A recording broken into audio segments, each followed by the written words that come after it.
안녕하세요. 저는 30대 후반 여성이에요. 지금 생각해도 참 기가 막힌 일이라서 이렇게 글을 한번 써봤어요.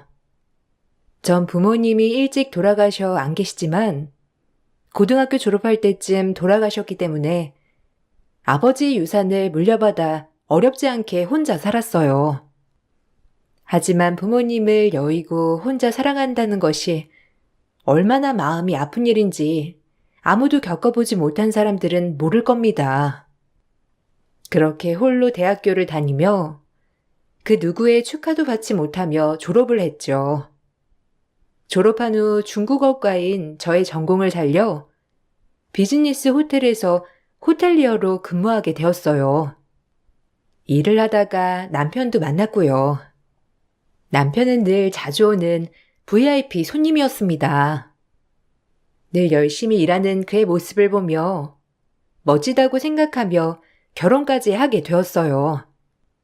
부모가 없는 저에게 시댁 식구들은 온전히 저의 가족이 되어주었어요. 부모가 없다고 저를 반대하면 어떡하나라는 그런 생각을 많이 하게 되었는데 정말 오산이었죠. 오히려 더 살뜰히 챙겨주시고 아껴주셨어요. 부모님 외로 처음 받아본 사랑에 그저 얼떨떨하기만 하더라고요. 참 좋았어요. 어머, 어쩜 이렇게 잘 자랐어. 돌아가신 너의 부모님들이 보면 정말 기쁘시겠다. 이제 우리를 가족이라고 생각하고 잘 지내보자. 네 이야기 듣고 참 많이 울었다. 아무리 조금 컸을 때라고 한들 그 마음이 오죽했겠어.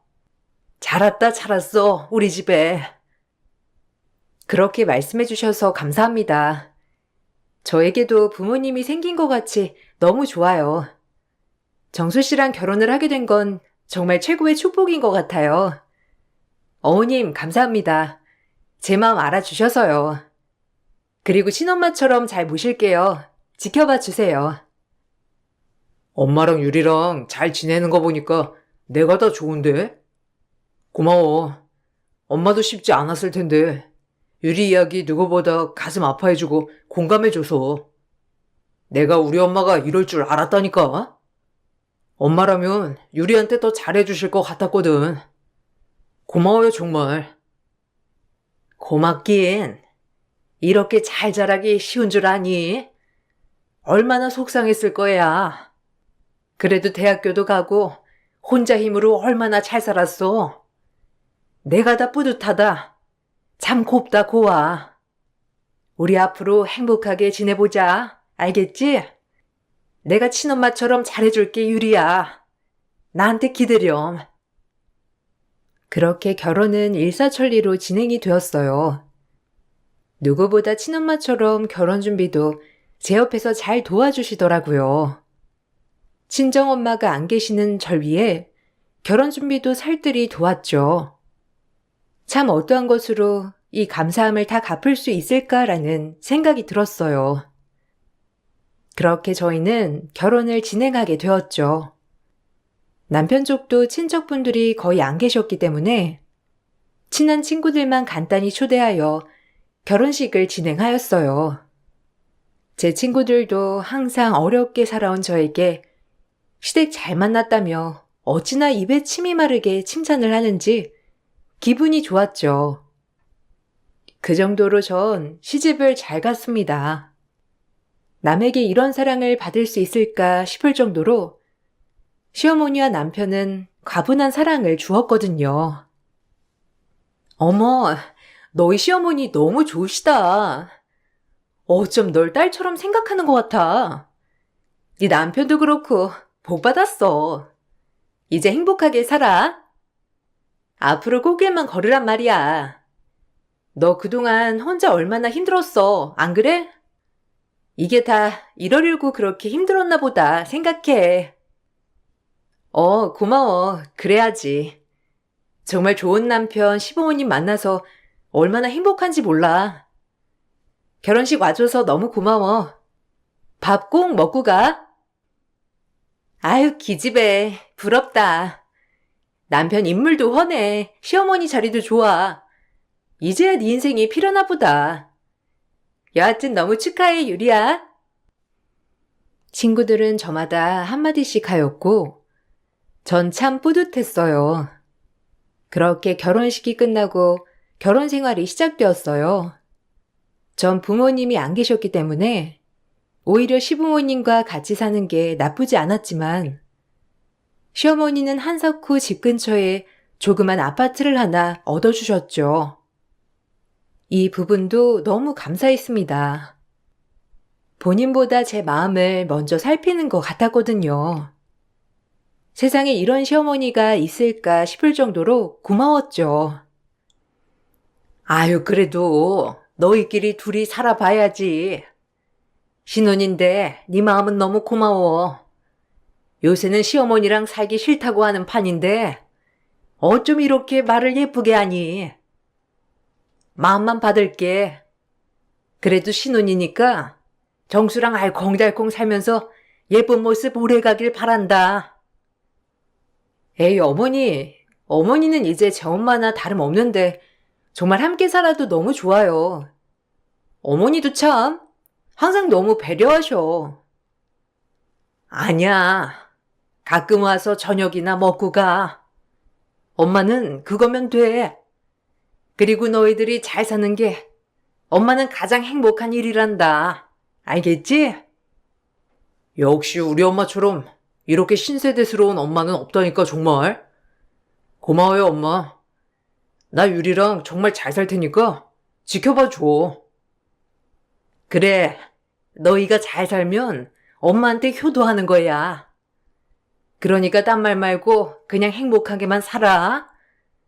유리한테 잘해주고 너, 알겠지? 당연하지.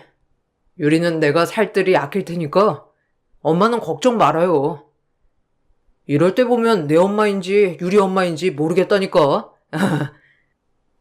이제는 유리 엄마도 되지. 안 그러니? 유리야, 그저 그냥 친정엄마라고 생각하고 어려워 말고 뭐든지 다 얘기해. 알겠지? 네, 어머니 감사해요. 말씀만이라도 정말 힘이 되네요.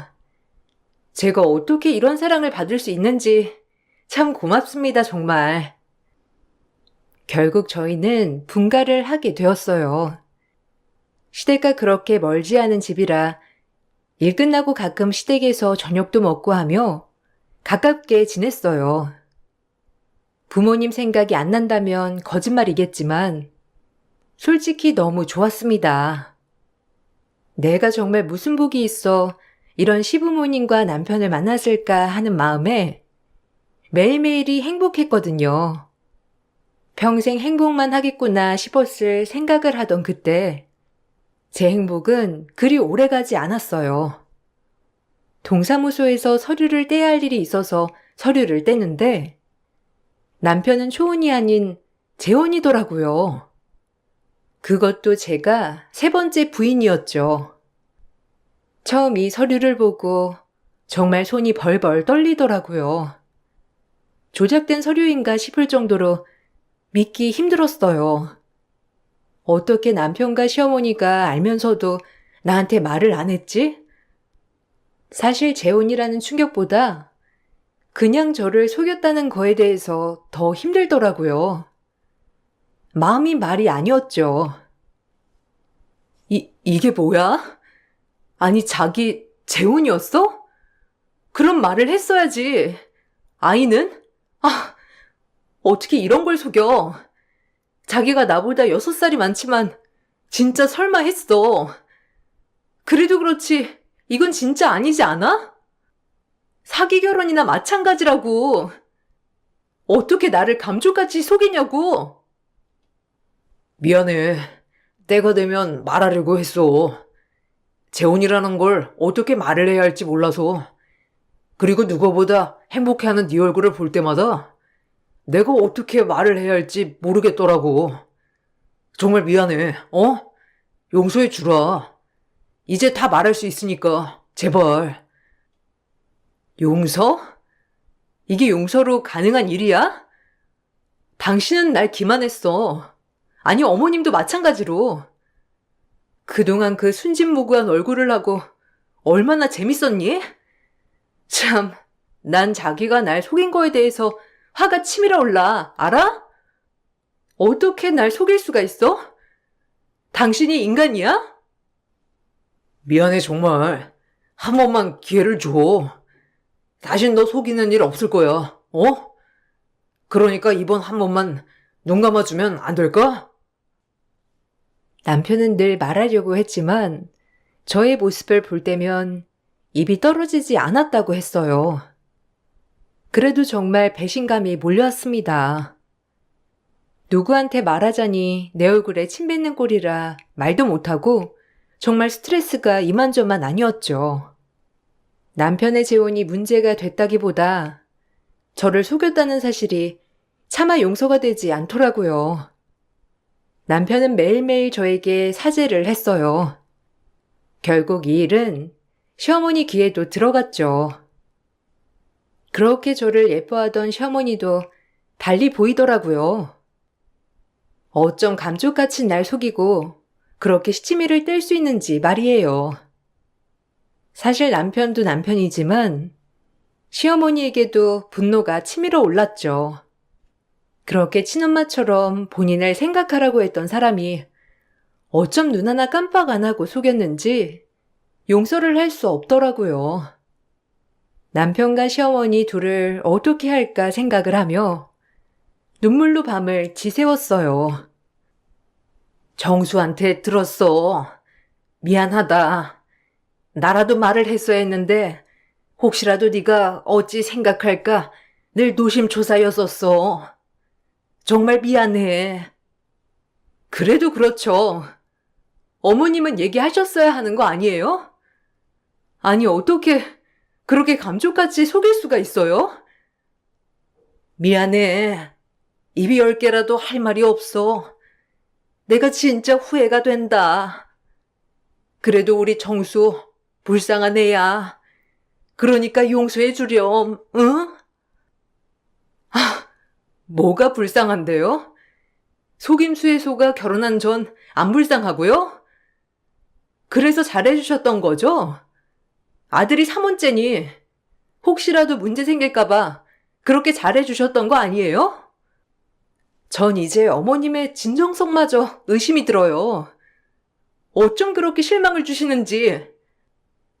내가 다 얘기하마. 우리 정수가 그러려고 그랬던 게 아니야, 어? 그러니까 진정하고 내 말 좀 들어주렴, 유리야. 제가 이렇게 모질게 말하자 시어머니는 그 자리에서 무릎을 꿇으시고 눈물을 뚝뚝 흘리며 말을 이어가더라고요. 막상 어머님의 눈물을 보니 마음이 약해졌어요. 저한테 잘해주시던 게 생각이 나서 내가 지금 뭐하고 있는 것인가 생각도 들었고요. 하지만 차마 용서가 되진 않더라고요.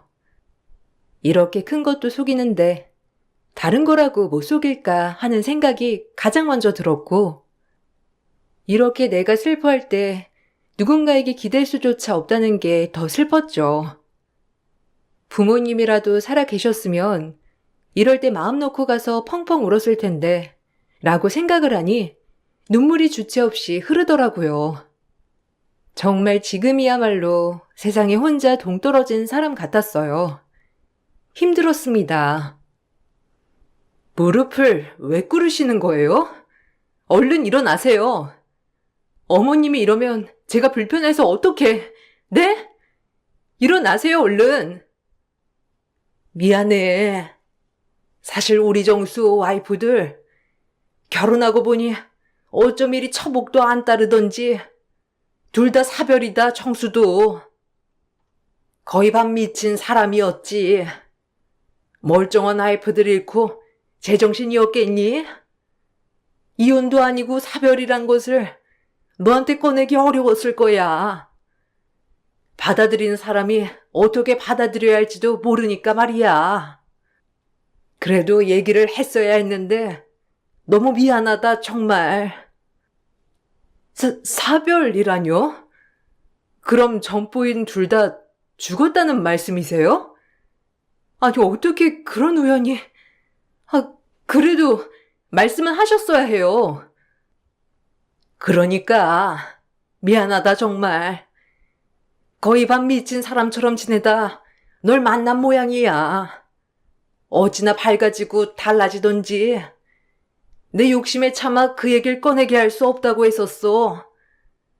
네가 떠나갈까봐 불길하다면서 말이야. 나도 널 보니까 욕심이 나서 그만. 그래도 그렇지.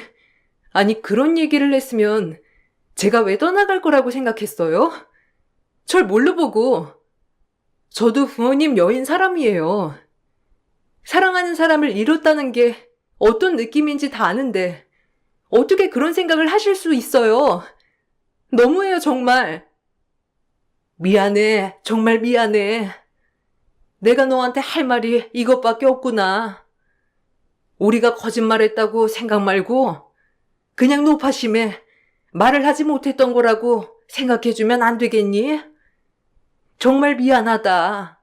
다 내 잘못이야. 내가 모자라서 이런 일이 벌어진 거야. 제발 한 번만 봐주면 안 되겠니? 우리 정수 이제서야 웃는데. 그리고 나도 널 딸처럼 생각했어. 정말이야. 그러니까 제발. 어머니의 말이 참 마음을 울리더라고요.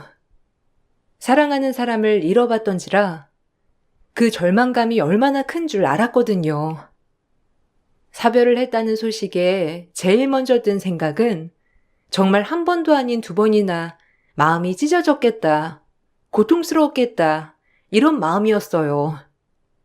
그리고 저와 같은 아픔을 가져서 그런지 저의 마음을 더 잘 이해해 주었나라는 생각도 하게 되었죠. 그리고 이렇게 속이고 결혼한 거에 대해서 남편이 어떤 마음이었을지도 생각해 봤어요. 본인이라고 마음이 편했을까라는 생각이 들었어요. 마음이 힘들다 보니 절대 용서할 수 없을 것 같던 남편도 안쓰럽고 불쌍하더라고요. 그래, 오죽했으면 속였겠어 라는 생각 말이에요.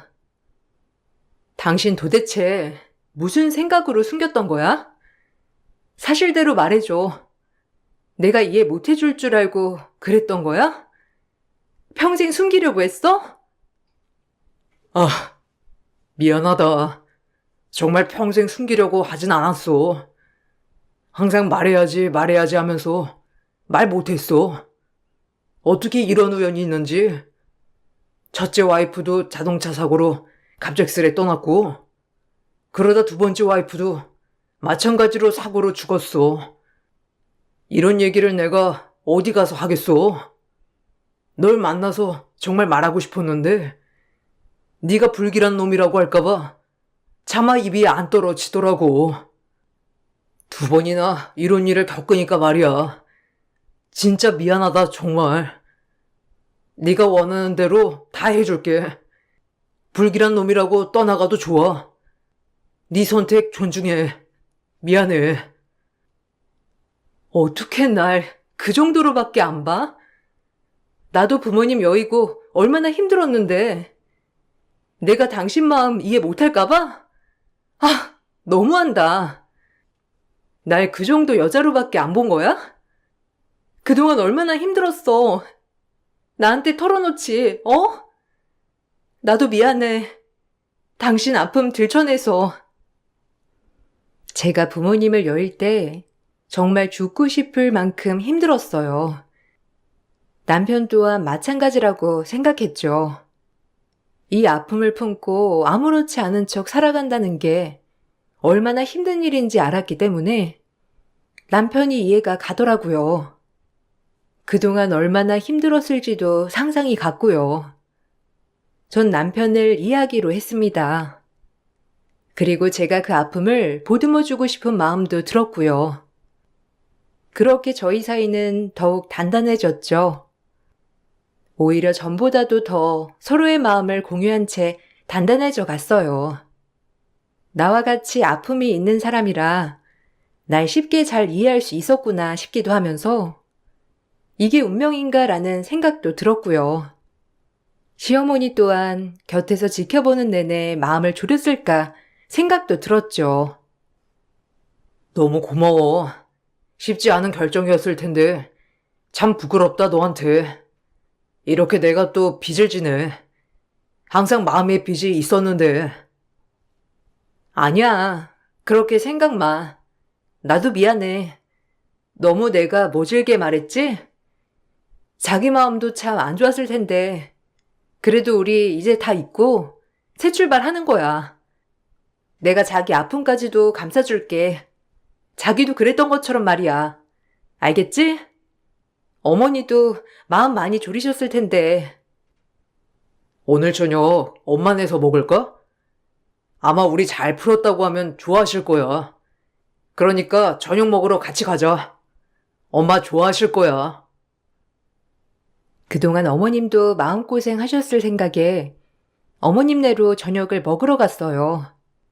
저희가 잘 풀었다고 말씀을 드리니 어머님은 정말 그 누구보다도 좋아하시더라고요. 어머님의 좋아하는 모습을 보니 참 저조차도 마음이 좋아졌죠. 이 일은 이렇게 그냥 덮기로 했습니다. 사별이고 재혼이고를 떠나서 사랑하는 사람을 잃어본 남편의 마음을 저도 알 것 같았기에 더 이상 따지고 들지 않기로 다짐했죠. 그리고 내가 옆에서 정말 잘 지켜줘야겠다고 생각도 했고요. 어머님도 정말 좋아하시더라고요. 모든 마음이 다 덮어진 건 아니었지만 일단은 덮기로 했어요. 저도 마음이 아파본 사람이니까요. 하지만 조금은 찜찜했긴 했죠. 아이고, 얼마나 다행인지 모른다. 유리야, 네가 있었어. 고맙다. 이해하기 쉽지 않았을 텐데 우리 며느리 최고다 정말. 아니에요. 제가 그 마음 누구보다 잘 아는데요. 어머님도 이제 염려 그만하시고 우리 예전처럼 잘 지내보아요, 어머니. 고마워 정말. 우리 정수가 무슨 복이 있어서 너같이 곱고 착한 애를 만났는지. 나도 여한이 없다 정말. 고맙다 유리야. 네, 저도 마찬가지예요. 이제 서로 아픔 가진 사람끼리 만났으니 더 배려하며 살아보도록 할게요. 어머님도 도와주세요. 그럼. 내가 다 도와줄게. 너희 힘든 거 있으면 언제든 말해. 아유, 얼마나 보기 좋아. 이제 내가 두 발 뻗고 자겠다. 시어머니는 참 좋아하셨어요.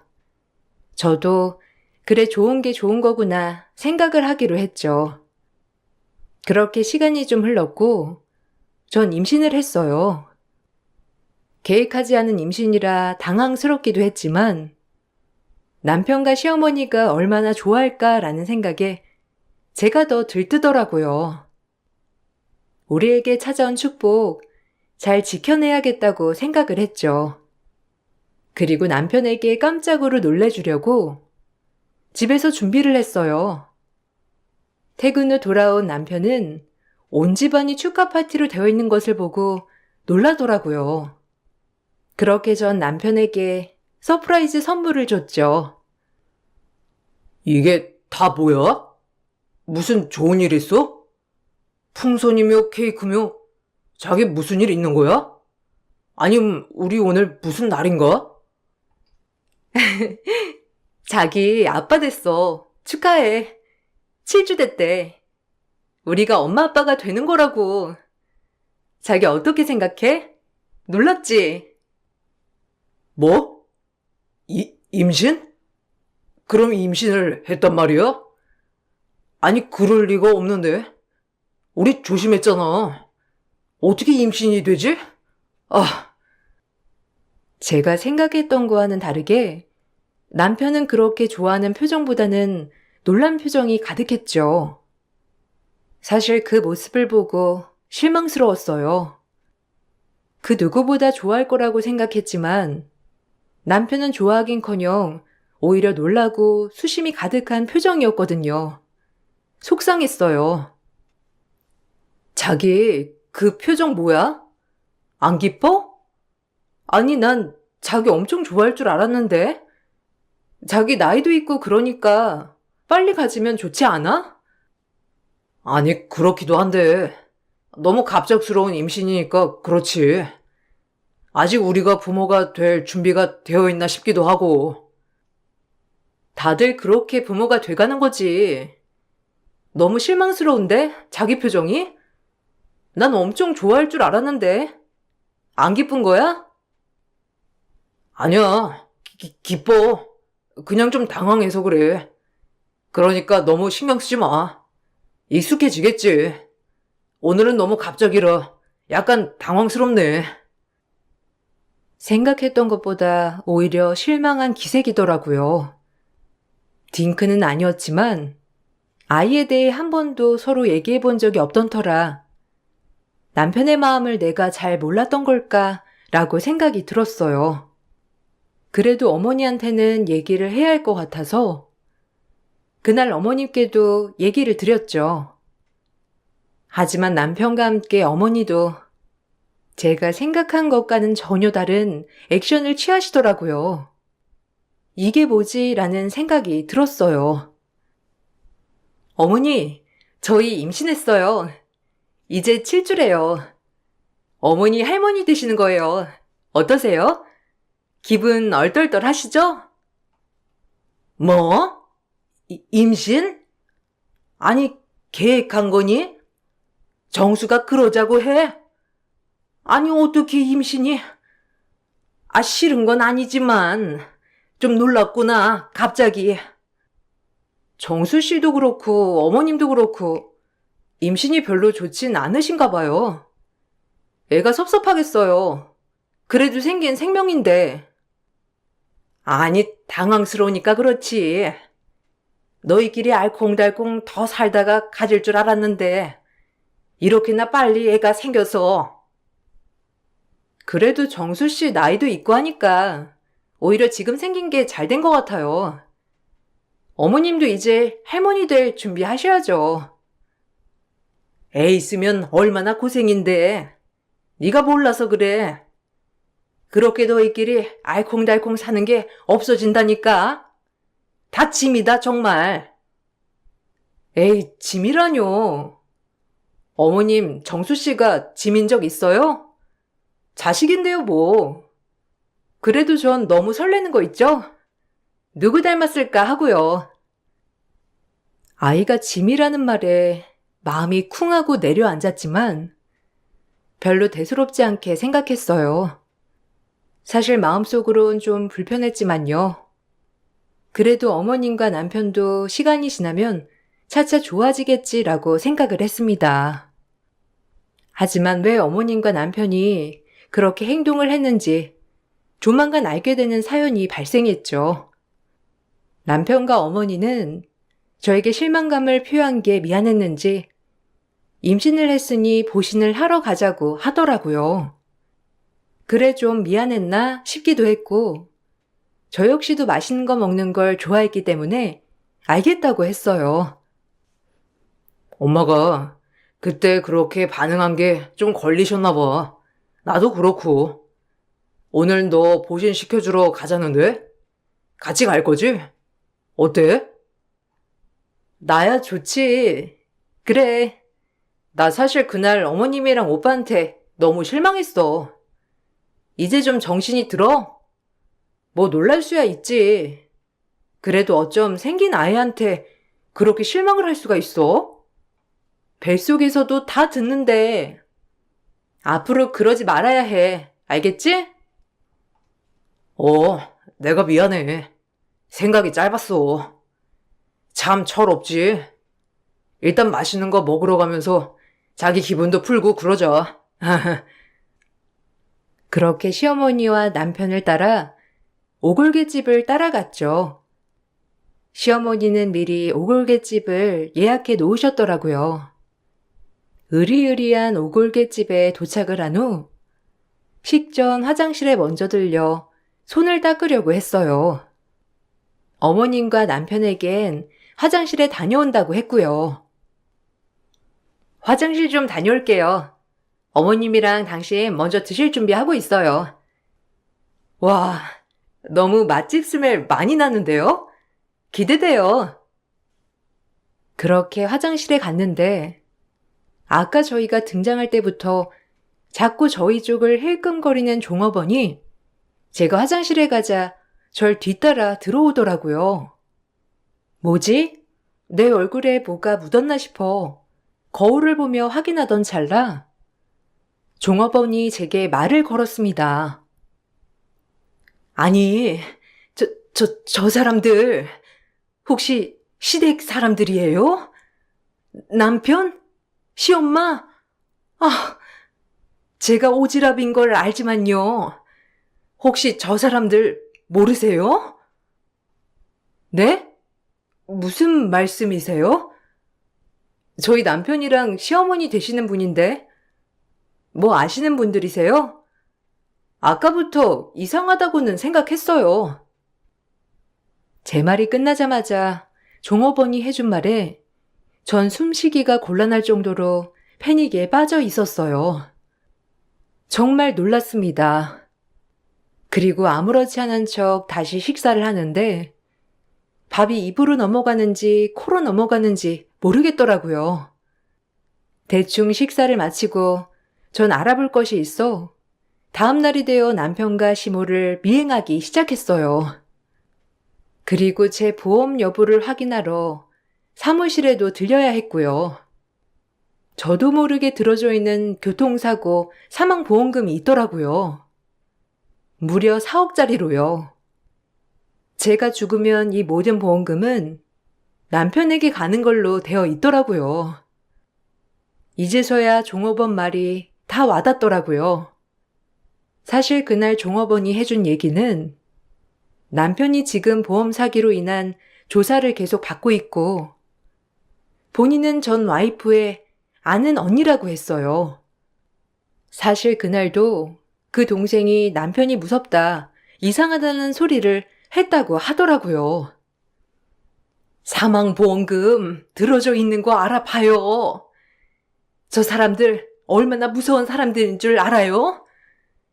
내 아는 동생도 그렇게 죽었다고. 내가 근데 아무리 생각해도 이해가 안 가. 어떻게 첫 와이프도 그렇고 내 아는 동생도 그렇고 다 사망이 교통사고야. 안 그래요? 저 사람들 수법이야. 알아요? 험한 꼴 당하기 전에 좀 제대로 알아봐요. 혹시라도 큰일 치르기 전에. 아유, 무서워라. 얼굴 뻔뻔히 저러고 돌아다닌다니. 참 이래서 나쁜 놈들이 더 잘 사는 세상이라니까.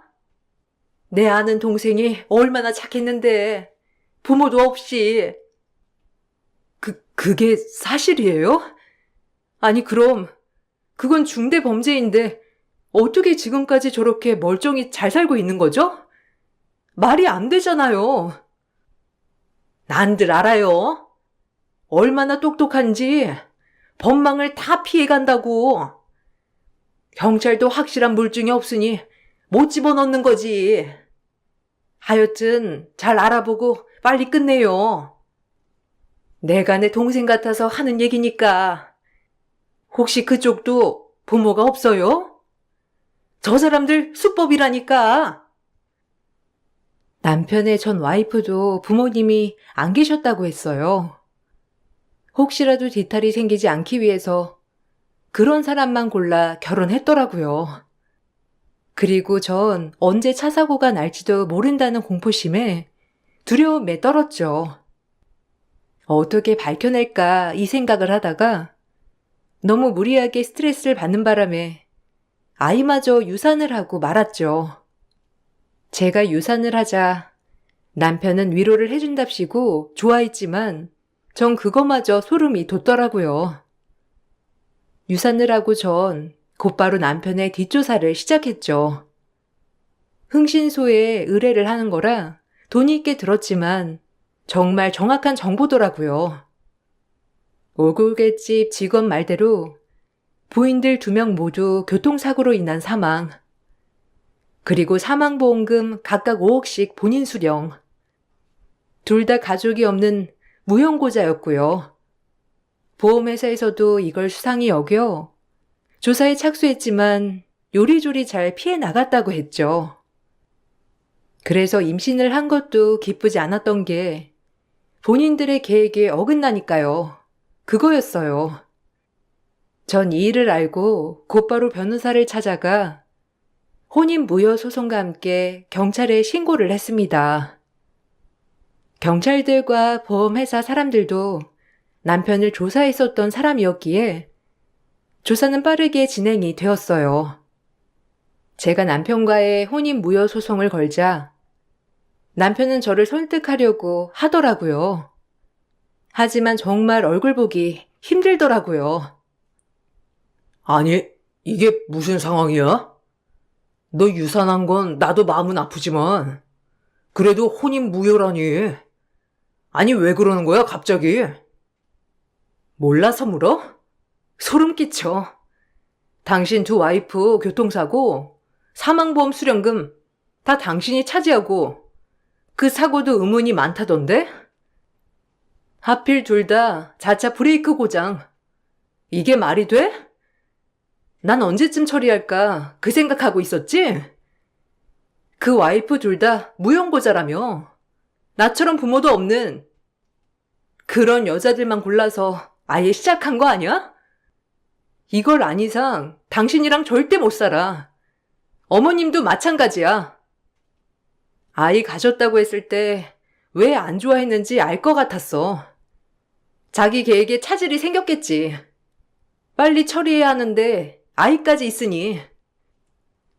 아니, 그건 세아가 오해다. 어떻게 이런 오해를 했는지 모르겠지만 우리가 어떻게 그러겠니? 어? 상식적으로 생각을 해봐. 내가 상식적이라 더 이해가 안 가네. 당신들 날 만만히 봤지? 부모 없다고 내 유산 그리고 사망보험금 꿀꺽하고 여기 나르려 했다며. 흥신소 통해서 알아봤어. 다음 달 4일 중국 가는 배편 알아봤더라? 그것도 밀항으로? 내가 모를 줄 알았어? 이것까지 다 증거로 넘어갈 거야. 그전엔 날 어떻게 할 모양이었나 보지? 절대 용서 안 해. 어디 죗값 단단히 치러봐. 알겠어?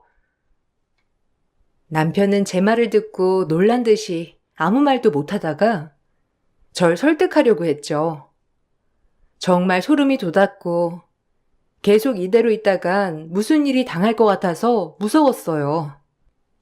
제가 미랑 편까지 다 얘기를 하자 시어머니는 모든 걸 다 네가 알았다는 표정을 지으시며 별다르게 말이 없더라고요.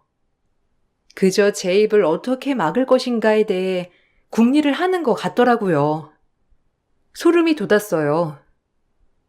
전 빨리 그 길로 집을 나와 소송을 준비했어요. 흥신소에서 알아본 증거들과 오골갯집 직원의 증언, 가뜩이나 보험사 쪽에서도 이 부분에 대해 의심을 하고 있던 터라 소송이 어렵진 않았어요.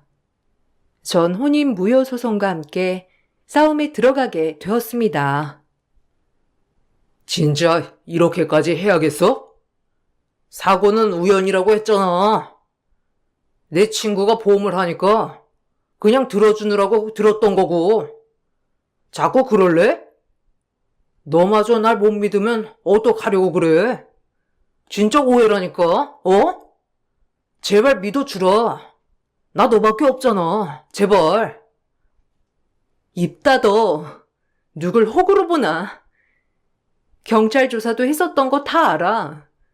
이번엔 그냥 넘어가기 힘들 거야. 벌 달게 받아. 소름 돋는 인간아.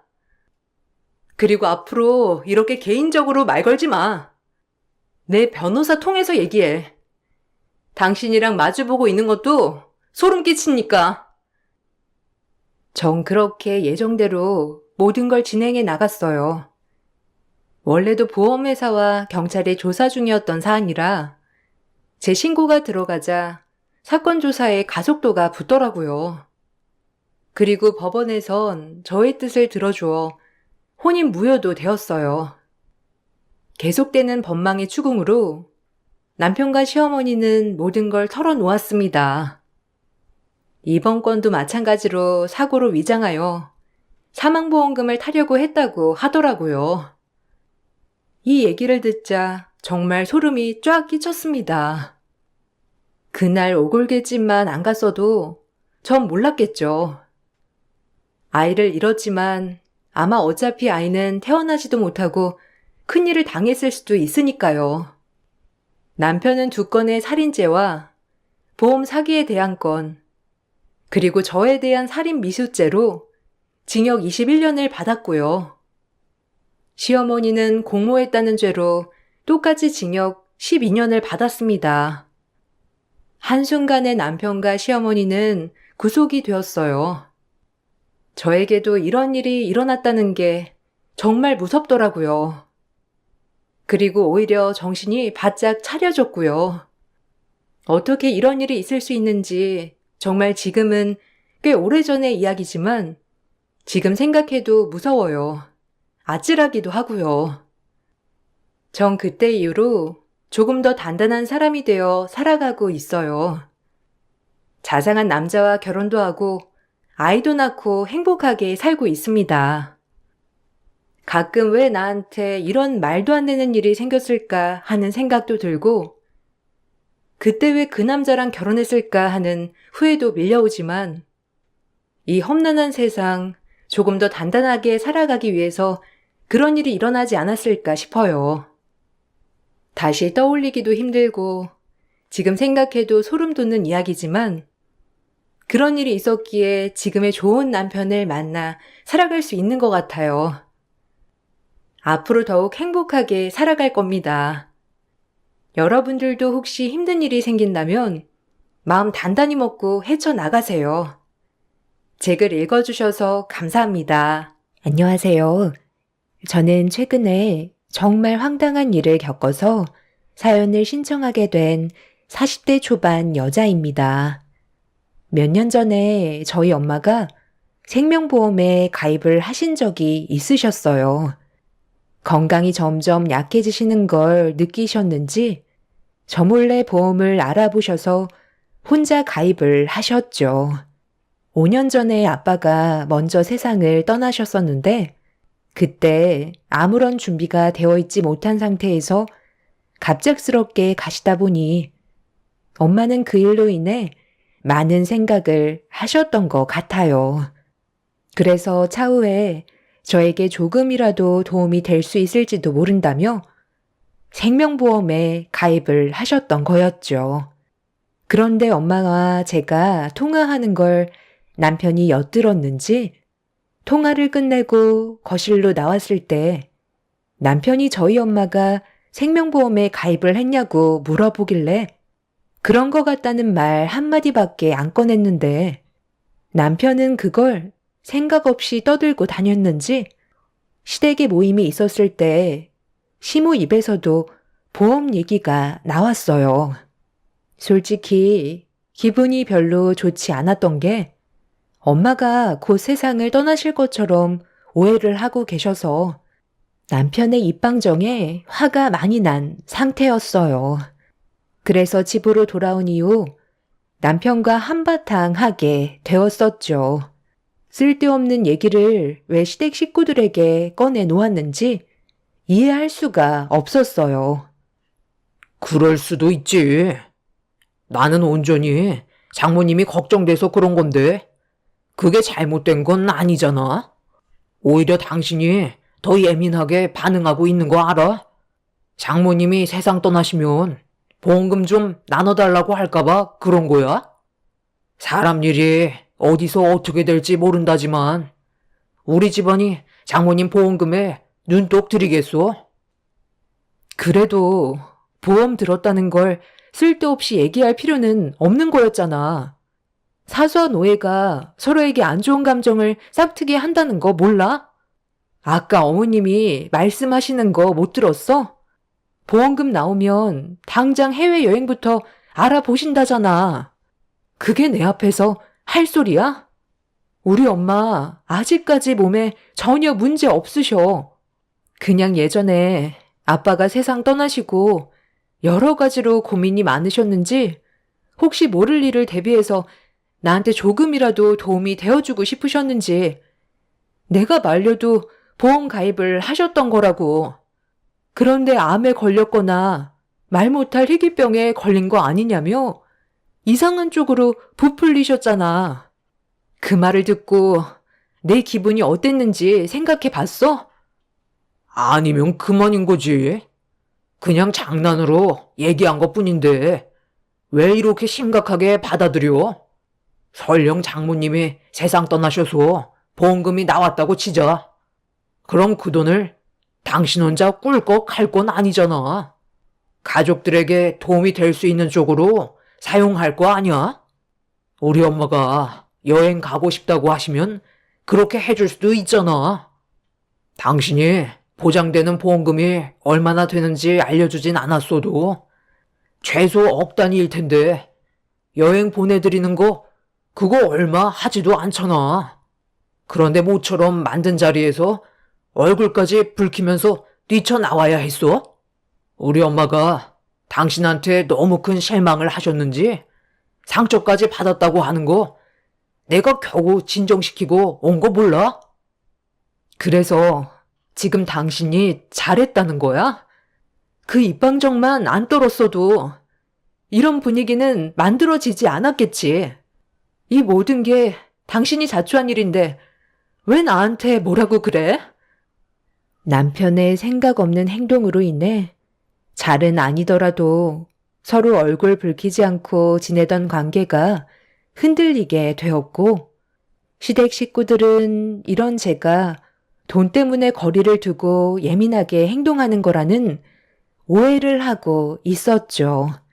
제가 아무리 입 아프게 떠들어봤자 시댁 식구들은 제 말을 들으려 하지 않았어요. 서운하게만 생각했고, 저희 엄마가 세상을 떠난 것도 아닌데 시댁 식구들은 벌써부터 앞으로 들어오게 될 보험금을 어떻게 활용할 건지 김칫국부터 마시고 있었습니다. 너무 어이가 없었고 저 혼자 상처를 너무 많이 받아 한동안 거리를 유지하고 있었는데 제가 시댁에 가지 않자 남편이 역으로 시부모님을 저희 집으로 모셔왔어요. 네가 내 전화도 안 받고 우리 집에 올 생각도 안 해서 내가 직접 찾아왔다. 언제까지 이런 관계를 유지할 거야?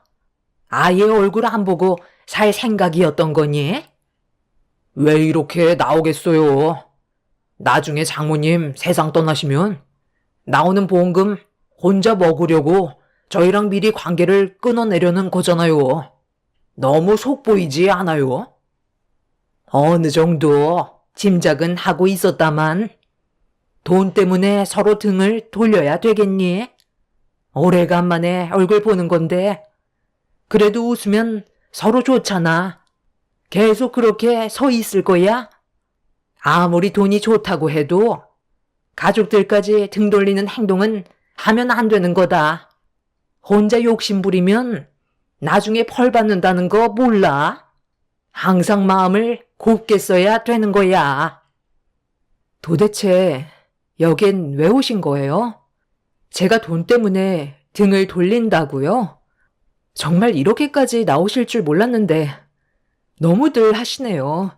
저희 엄마가 보험 들었다고 해서 바뀌는 건 아무것도 없어요. 그냥 나중을 위해 들어놓은 것 뿐이라고요. 당장 돈이 생기거나 하는 것도 아닌데 꼭 저희 엄마가 하루라도 빨리 세상 떠나길 바라는 것처럼 행동을 하시면 제 마음이 어떻겠어요? 웬만하면 최대한 좋게 넘어가려 했는데 저도 더 이상은 그냥 넘어가지 못할 것 같아요. 당분간 이 사람이랑 떨어져서 지낼게요. 그게 맞는 것 같아요. 막말로 나중에 보험금이 나온다고 해도 그게 어머님 돈도 아닌데 왜 이렇게 깊게 관여하시려는 거예요? 당신 지금 우리 엄마한테 말 다 했어? 최대한 좋게 넘어가려 했는데 정말 안 되겠네. 사람이 이래서 돈 앞에서는 진짜 성격이 나온다고 하더니 당신도 막상 눈앞에 보이는 돈 때문에 막 나가도 된다고 생각하는 거지? 나중에 후회 안 할 자신 있어? 우리 부모님은 최대한 좋게 지내려고 오신 건데 나랑 떨어져서 지내겠다는 말이 나와? 우리가 함께한 8년의 시간보다 보험금이 더 중요하다는 거야? 어떻게 그런 막말을 꺼낼 수 있어? 정말 이대로 나갈 거야? 그만하고 당신도 이제 그냥 오픈하는 게 어때? 생명보험 당신이랑 내 앞으로도 들어줘 있잖아. 우리도 자식들한테 도움되려고 들어둔 거 아니었어? 며느리가 상당히 예민해진 것 같으니까 우리도 속 편하게 얘기하자고. 그래야 돈은 싸움이 안 나지. 계속 이런 식으로 서로에게 오해만 쌓이다 보면 문제만 더 커진다고.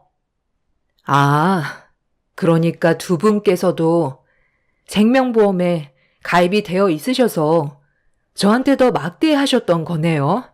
어쩐지 보험 약관에 대해 너무 잘 알고 계셔서 이상하다 생각했는데 저희 엄마보다 일찍 가입하신 거였어요.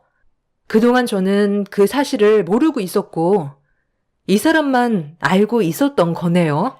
우리가 함께한 8년의 시간 동안 나는 당신 가족에 대해 알고 있는 게 많이 없었나 봐. 오히려 잘 됐네. 확실하게 정리를 할 수가 있겠어. 아버님, 어머님도 생명보험에 들었으니 우리 엄마한테 나오는 보험금을 타당하게 요구할 수 있다고 생각하시는 거죠? 사람은 겉과 속이 다르다던데 그 말이 정말 사실이었네요. 저희 부부관계 다시 생각해봐야 할 것 같아요. 이런 일로 우리 관계를 왜 다시 생각해봐? 그동안 당신이 물어보려 하지 않았으니까 알려주지 않았던 것 뿐이야. 물어봤으면 당연히 말을 했겠지. 벌써 내가 했던 말을 까먹은 거야? 당신이 우리 엄마랑 통화하는 거 엿들었을 때 아버님, 어머님은 보험 안 들었냐고 물어보니까 생명보험에 가입한 적이 없다고 했었잖아. 그런데 오늘 아버님이 모든 진실을 알려주셨네. 당신이 나한테 거짓말했다는 걸 확실하게 밝혀주셨잖아. 당신은 아무 생각 없이 뱉은 말이라서 기억이 나지 않겠지만 나는 아주 똑똑히 기억하고 있어. 더 이상 대화할 필요도 없으니까 당분간 우리 관계 진지하게 다시 생각해 보는 게 좋겠어. 하은이는 내가 데리고 갈게. 어차피 당신은 지금까지 육아 한번 도와준 적 없어서 애를 어떻게 돌봐야 하는지도 모르잖아. 그럼 편히 계시다 가세요. 남편과 시부모는 제가 한 말에 많이 당황스러웠는지 더는 아무 말도 못 하셨어요. 그렇게 한동안 친정집에서 지내는 동안 남편과의 결혼 생활을 어떻게 해야 할지 상당히 고민이 많았어요. 더 이상 남편을 신뢰할 수가 없었지만 보험금에 집착하는 그런 모습이 소름 끼치게 너무 싫었죠. 남편은 그날 이후 저에게 전화 한 통 없이 거의 남남처럼 지내왔어요. 시부모님께서도 저에게 전화 한 통 없으셨죠. 엄마는 제가 남편과 별거를 장시간 유지하는 거에 걱정을 하셨지만 한번 깨져버린 부부관계는 좀처럼 회복이 되지 않고 있었습니다. 그렇게 어느 정도 시간이 흘렀을 때 처음으로 시모가 저희 엄마 집에 찾아오셨어요. 건강 상태가 어떤지 확인해 보려고 오신 것 같은 느낌이 들었었죠. 엄마는 어색한 미소와 함께 시모를 반겨드렸고 그렇게 엄마와 시모는 서로 얼굴을 마주하게 됐어요. 그리고 요즘 고민이 많다면서 시모는 조심스럽게 대화를 이끌어 나가면서 왜 찾아오신 건지 이유를 설명하셨습니다. 요즘 경기도 좋지 않아서 장사도 잘 안 되는데 아무래도 매장이 너무 작은 것 같아 좀 더 넓은 곳에서 자리를 잡을까 생각 중이거든요. 그런데 아시다시피 저희 집안 사정이 그렇게 여유롭고 넉넉한 편은 아니잖아요. 저희 집안과 반대로 사돈은 지금 집에서 생활하고 계시니까 돈은 많이 필요 없잖아요. 최근에 건강도 많이 약해지셔서 거의 외출도 안 하신다고 하셨는데 그럼 돈 쓸 일도 없고 통장에 썩고 있을 텐데 저희 좀 도와주시면 안 될까요? 나중에 장사가 잘 되면 빌려주셨던 돈에 이자까지 두둑하게 쳐드리도록 하겠습니다. 어려울 때 서로 도와야 진정한 가족 아니겠어요? 제가 오죽했으면 여기까지 왔겠어요. 너무 급해서 그래요. 요 며칠 상가 몇 개를 받은 게 있는데 목 좋은 가게가 갑자기 나와서 저희 가족이 식당을 차리면 딱 좋을 것 같거든요. 어머님, 저랑 그이가 어떤 상황인지 뻔히 아시면서 지금 저희 엄마한테 돈을 빌리러 오신 거예요? 어머님이 원하시는 걸 먼저 말씀하시는 게 아닌 저희 관계를 우선적으로 풀어야 하지 않겠어요? 그이랑 별거 한 지 한 달이 넘었고 조금도 관계 회복이 되지 않았다는 건 이혼도 고려하고 있다는 거 모르세요? 원래 부부싸움은 칼로 물베기라잖아. 살다 보면 서로 성격이 안 맞아 다툴 때도 있는 거지. 그건 시간이 알아서 해결해 줄 문제잖아. 혼자 너무 심각한 거 아니니? 사돈, 지금 어떤 상황인지 뻔히 아시면서 말씀이 지나치신 것 같은데 갑자기 찾아오셔서 돈 얘기부터 하시는 건 예의가 아니라고 봅니다. 제 딸이 상처를 받았다는 건 그만한 이유가 있는 건데 전에 있었던 일에 대해 풀지 않고 대충 넘어가시려는 건 더 큰 문제를 일으키게 되는 거예요. 장서방과 제 딸의 관계 회복이 먼저라고 생각합니다. 그거야 제 아들이 알아서 풀 일 아니겠어요? 제가 여기 온 목적은 지금 많이 급한 관계로 며느리한테 돈을 빌리려고 온 겁니다. 더 이상 대화가 안 될 것 같으니 먼저 일어나겠습니다. 엄마와 저는 할 말을 잃어버려 현관문을 나서는 시모를 바라만 보고 있었습니다. 돈을 빌리려고 왔다면서 앞뒤 생각 없이 행동하시는 태도에 너무 어이가 없었죠. 어차피 저희가 돈을 빌려드릴 생각도 없었기 때문에 시모를 잡지도 않았어요. 그런데 그날 저녁 남편한테 전화가 왔길래 받았는데 통화가 연결이 되자마자 다짜고짜 저에게 화를 내더라고요. 시모가 저희 엄마 집에 갔는데 물 한 잔 내주지도 않고 돈도 빌려주지 않고 내쳤다며 너무 큰 상처를 받아 누워 계신다며 혼자 흥분해서는 막말을 퍼붓고 있었습니다. 저는 더 이상 대화할 필요가 없을 것 같아 아무 말도 하지 않고 전화를 끊어버렸죠. 그런데 잠시 뒤 남편은 화가 머리끝까지 올라왔는지 친정집으로 달려와 현관문을 두드렸고 늦은 저녁 시간이라 문을 열어줬는데 다짜고짜 저를 밀치면서 동네가 떠나갈 정도로 화를 내며 흥분을 가라앉히지 못하고 있었습니다. 본인도 참을 만큼 참았다고 생각했는지 저에게 불만을 털어놓기 시작했어요. 그래서 지금 당신이 잘했다는 거야? 우리 집안에서 장모님 보험금에 대해 얘기 좀 했다고. 상황을 이렇게까지 심각하게 만들어? 우리가 장모님 보험금 타먹으려고 무슨 일을 저지른 것도 아니고 만에 하나 나중에 장모님이 세상 떠나시면 그때 그 보험금으로 생활에 필요한 것들을 쓰자고 얘기했던 것뿐인데 그게 그렇게 잘못된 거야? 당장 가서 당신이 잘못한 거에 대해 용서를 구하지 않으면 나도 더 이상 못 참아. 무슨 말인지 알지? 우리 관계 그냥 끝내는 거라고. 자네 지금 내 딸에게 뭐 하는 짓이야? 나도 전부 다 들어봤는데 자네가 일을 이렇게 크게 만들었으면서 누구 보고 사과하라는 거야? 우선적으로 지금 별거를 하고 있으면 내 딸을 잘 구슬려서 상황을 정리할 생각을 해야지. 장모 앞에서 감히 목소리를 높여? 자네는 내가 하루라도 빨리 세상 떠나길 바라는 건가? 장모님, 그게 아니잖아요. 보험금에 대해 얘기할 수도 있는 거 아닌가요? 그게 잘못된 거예요. 저희 부모님께서도 생명보험에 가입이 되어 있으신데요. 그냥 서로 웃자고 한 말 가지고 이 사람이 너무 예민하게 받아들이고 있는 거라고요.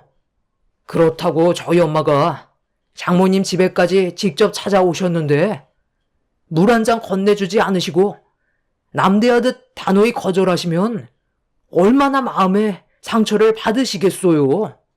저희 엄마도 자존심 다 버리고 힘들게 찾아오신 거 아닙니까? 우리와 한마디 상의 없이 무작정 찾아오신 건 예의가 아니시지. 어머님이 왜 오셨는지 당신도 모르는 건 아니잖아. 지금 하시는 식당이 너무 작다고 좀 넓히고 싶은데 돈이 부족하니까 우리 엄마한테 빌리려고 오신 거잖아. 그럼 그 전에 나랑 쌓여있던 안 좋은 감정부터 해결하고 어머님이 원하시는 용건을 말씀하셔야 되는 거 아니야? 아까 어떤 상황이었는지 알아? 오시자마자 다짜고짜 식당 넓혀야 되니까 돈을 달라는 식으로 강요를 하셨다고. 어머님이 우리 엄마한테 돈을 맡겨두신 것도 아닌데 어머님 돈 마냥 행동하시니까 얼마나 당황스러우셨겠어. 우리 엄마는 오신 김에 나랑 있었던 일에 대해 들으셨으니까 상황을 정리해주고 싶어서 그랬던 건데 어머님은 오히려 더 크게 화를 내시면서 조금도 잘못한 거 없다고 문을 박차고 나가셨다고.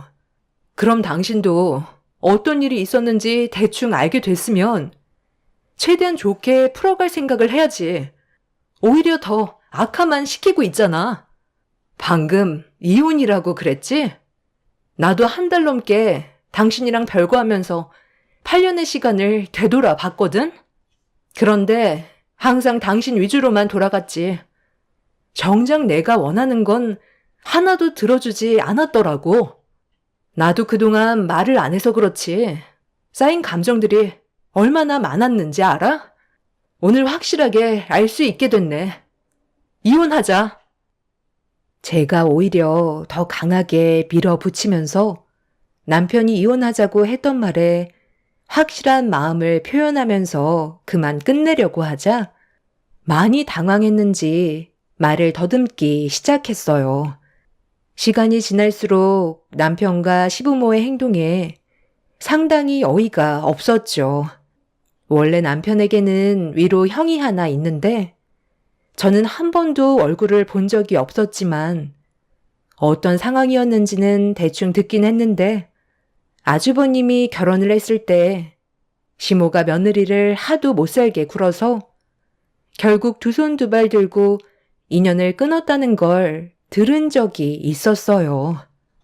남편도 정확하게 얘기는 안 해줬지만 현재 시모의 태도를 봤을 때는 어느 정도 짐작은 할 수가 있었죠.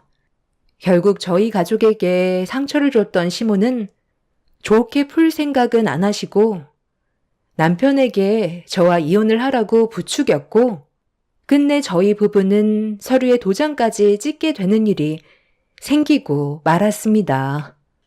그런데 남편은 막상 이혼을 하러 가게 되자 고민이 많아졌는지 계속 회피하면서 시간을 끌기 시작했어요. 행동을 봤을 땐 말로만 이혼하자고 큰소리쳤지. 막상 서류에 도장 찍고 서로 부부가 아닌 남남이 되려 하자 이것저것 고민이 많아 보이는 눈치였어요. 법원에 들어가지 않으려는 남편의 모습에 결국 한마디 하게 되었죠. 당신은 항상 그 입이 문제야. 처음부터 조심했으면 이런 일도 없었잖아? 여기까지 와서 이혼 안 하는 것도 웃긴 거야. 당신이 나한테 한 행동을 봐봐. 나도 알아. 그래서 지금 이혼하러 왔잖아. 단지 우리 딸이 마음에 걸리는 것 뿐이라고. 나는 당신한테 조금도 미안한 감정이 없다니까. 나한테 미안한 감정이 없다는 사람이 왜 이혼 서류에 도장을 못 찍는데? 애 핑계 대지 말고 이제 그만 질질 끌고 하루빨리 정리하자. 매일 이렇게 사는 거 숨 막혀서 더는 못 살겠어.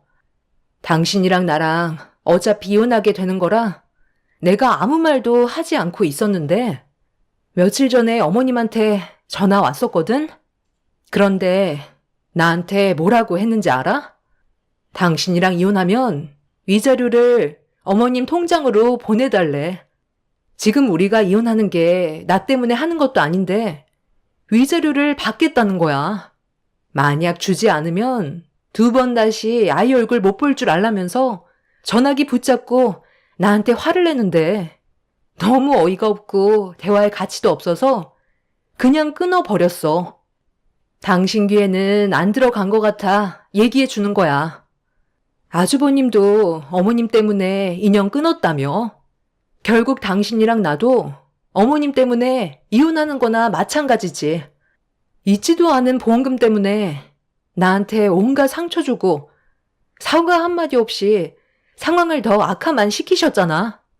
거기에다가 당신까지 한몫 거들었고 이제 그만하고 이혼 서류에 도장 찍자. 나도 더 이상 기다리는 거 지쳐서 이제 그만하고 싶어. 언제까지 이렇게 살아갈 수는 없는 거잖아? 당신도 차라리 새 삶을 사는 게 좋지 않겠어? 남편은 아무 말도 하지 않고 고개를 떨구고 있었어요. 그런 모습을 보면서 한숨밖에 안 나왔고 제가 먼저 서류 제출하려 들어가려 하는데 저에게 전화 한 통이 왔어요.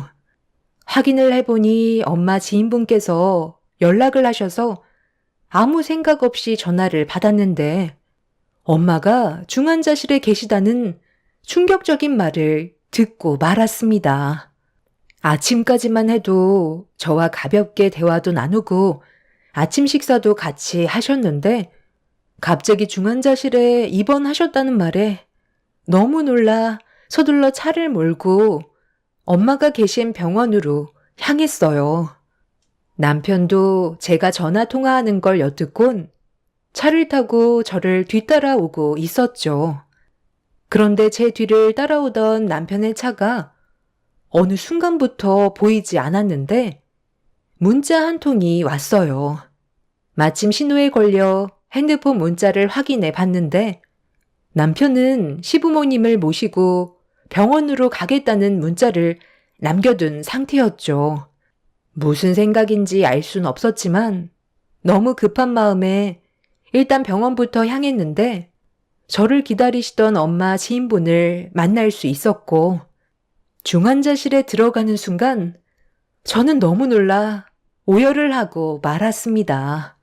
한참 동안 눈물을 흘린 저는 온몸에 힘이 빠져 있는 상태로 천천히 병실 밖으로 나왔는데 시모에게 쉬지 않고 전화가 울려댔어요. 별로 받고 싶지가 않아서 핸드폰 전원을 끄려고 하는데 제 눈앞에 시모가 나타났고 저를 보자마자 달려오시더니 제 팔을 끌어 병원 옥상으로 데리고 올라갔어요. 무슨 상황인지 전혀 알지도 못하는 상태에서 무작정 시모에게 끌려간 저는 시모의 팔을 뿌리치면서 뭐 하시는 거냐고 화를 내며 노려봤는데 시모의 한마디에 엄청난 충격을 받았습니다. 사돈이 지금 위급하시다며? 오늘 내일 하시는 거니? 내 아들이 그러는데 상당히 심각한 것 같다고 그러던데? 언제 세상 떠나신다니? 이런 거 보면 사람 인생 정말 한 치 앞도 모른다니까. 나도 밖으로 돌아다니는 건 최소한으로 해야 될 것 같다. 언제 어디서 세상을 떠나게 될지 모르잖아. 그래서 사돈 보험금은 얼마나 나온다니? 이참에 아주 잘 됐다. 내가 저번에 얘기했지? 목 좋은 가게짜리 파놨다고. 다른 사람 채가기 전에 우리가 먼저 계약하도록 하자. 보험금 지급 날짜가 언제가 될 것 같니? 일단 계약부터 진행할까? 너희 사돈이 누워 계신 병실에 좀 가봐야 되겠다. 언제 숨이 끊어질지 확인해야 나도 준비를 하지. 내 아들 말로는 지금 혼수 상태라는데 웬만하면 일주일 안으로는 세상 떠나시겠지? 단순 사고니 보험금 타는 것도 그게 문제될 것 같진 않던데. 정말 끝까지 이러실 거예요? 어떻게 사람이 그래요? 언제 세상 떠날지 모르는 상황이면 일단 위로부터 해주고 다시 깨어날 수 있게 기도해 주시는 게 우선 아닌가요? 얘 또 시작이네. 어차피 세상 떠나게 되는 거 뭐하러 그런 가식적인 행동을 하니? 최대한 빨리 일 처리하고 우리가 받을 것만 생각하면 되는 거지. 너 나한테 보험금 주기 싫어서 그러는 거니? 가족이 잘 살아야 너한테도 이득 되는 거지. 내가 저번에도 말하지 않았어?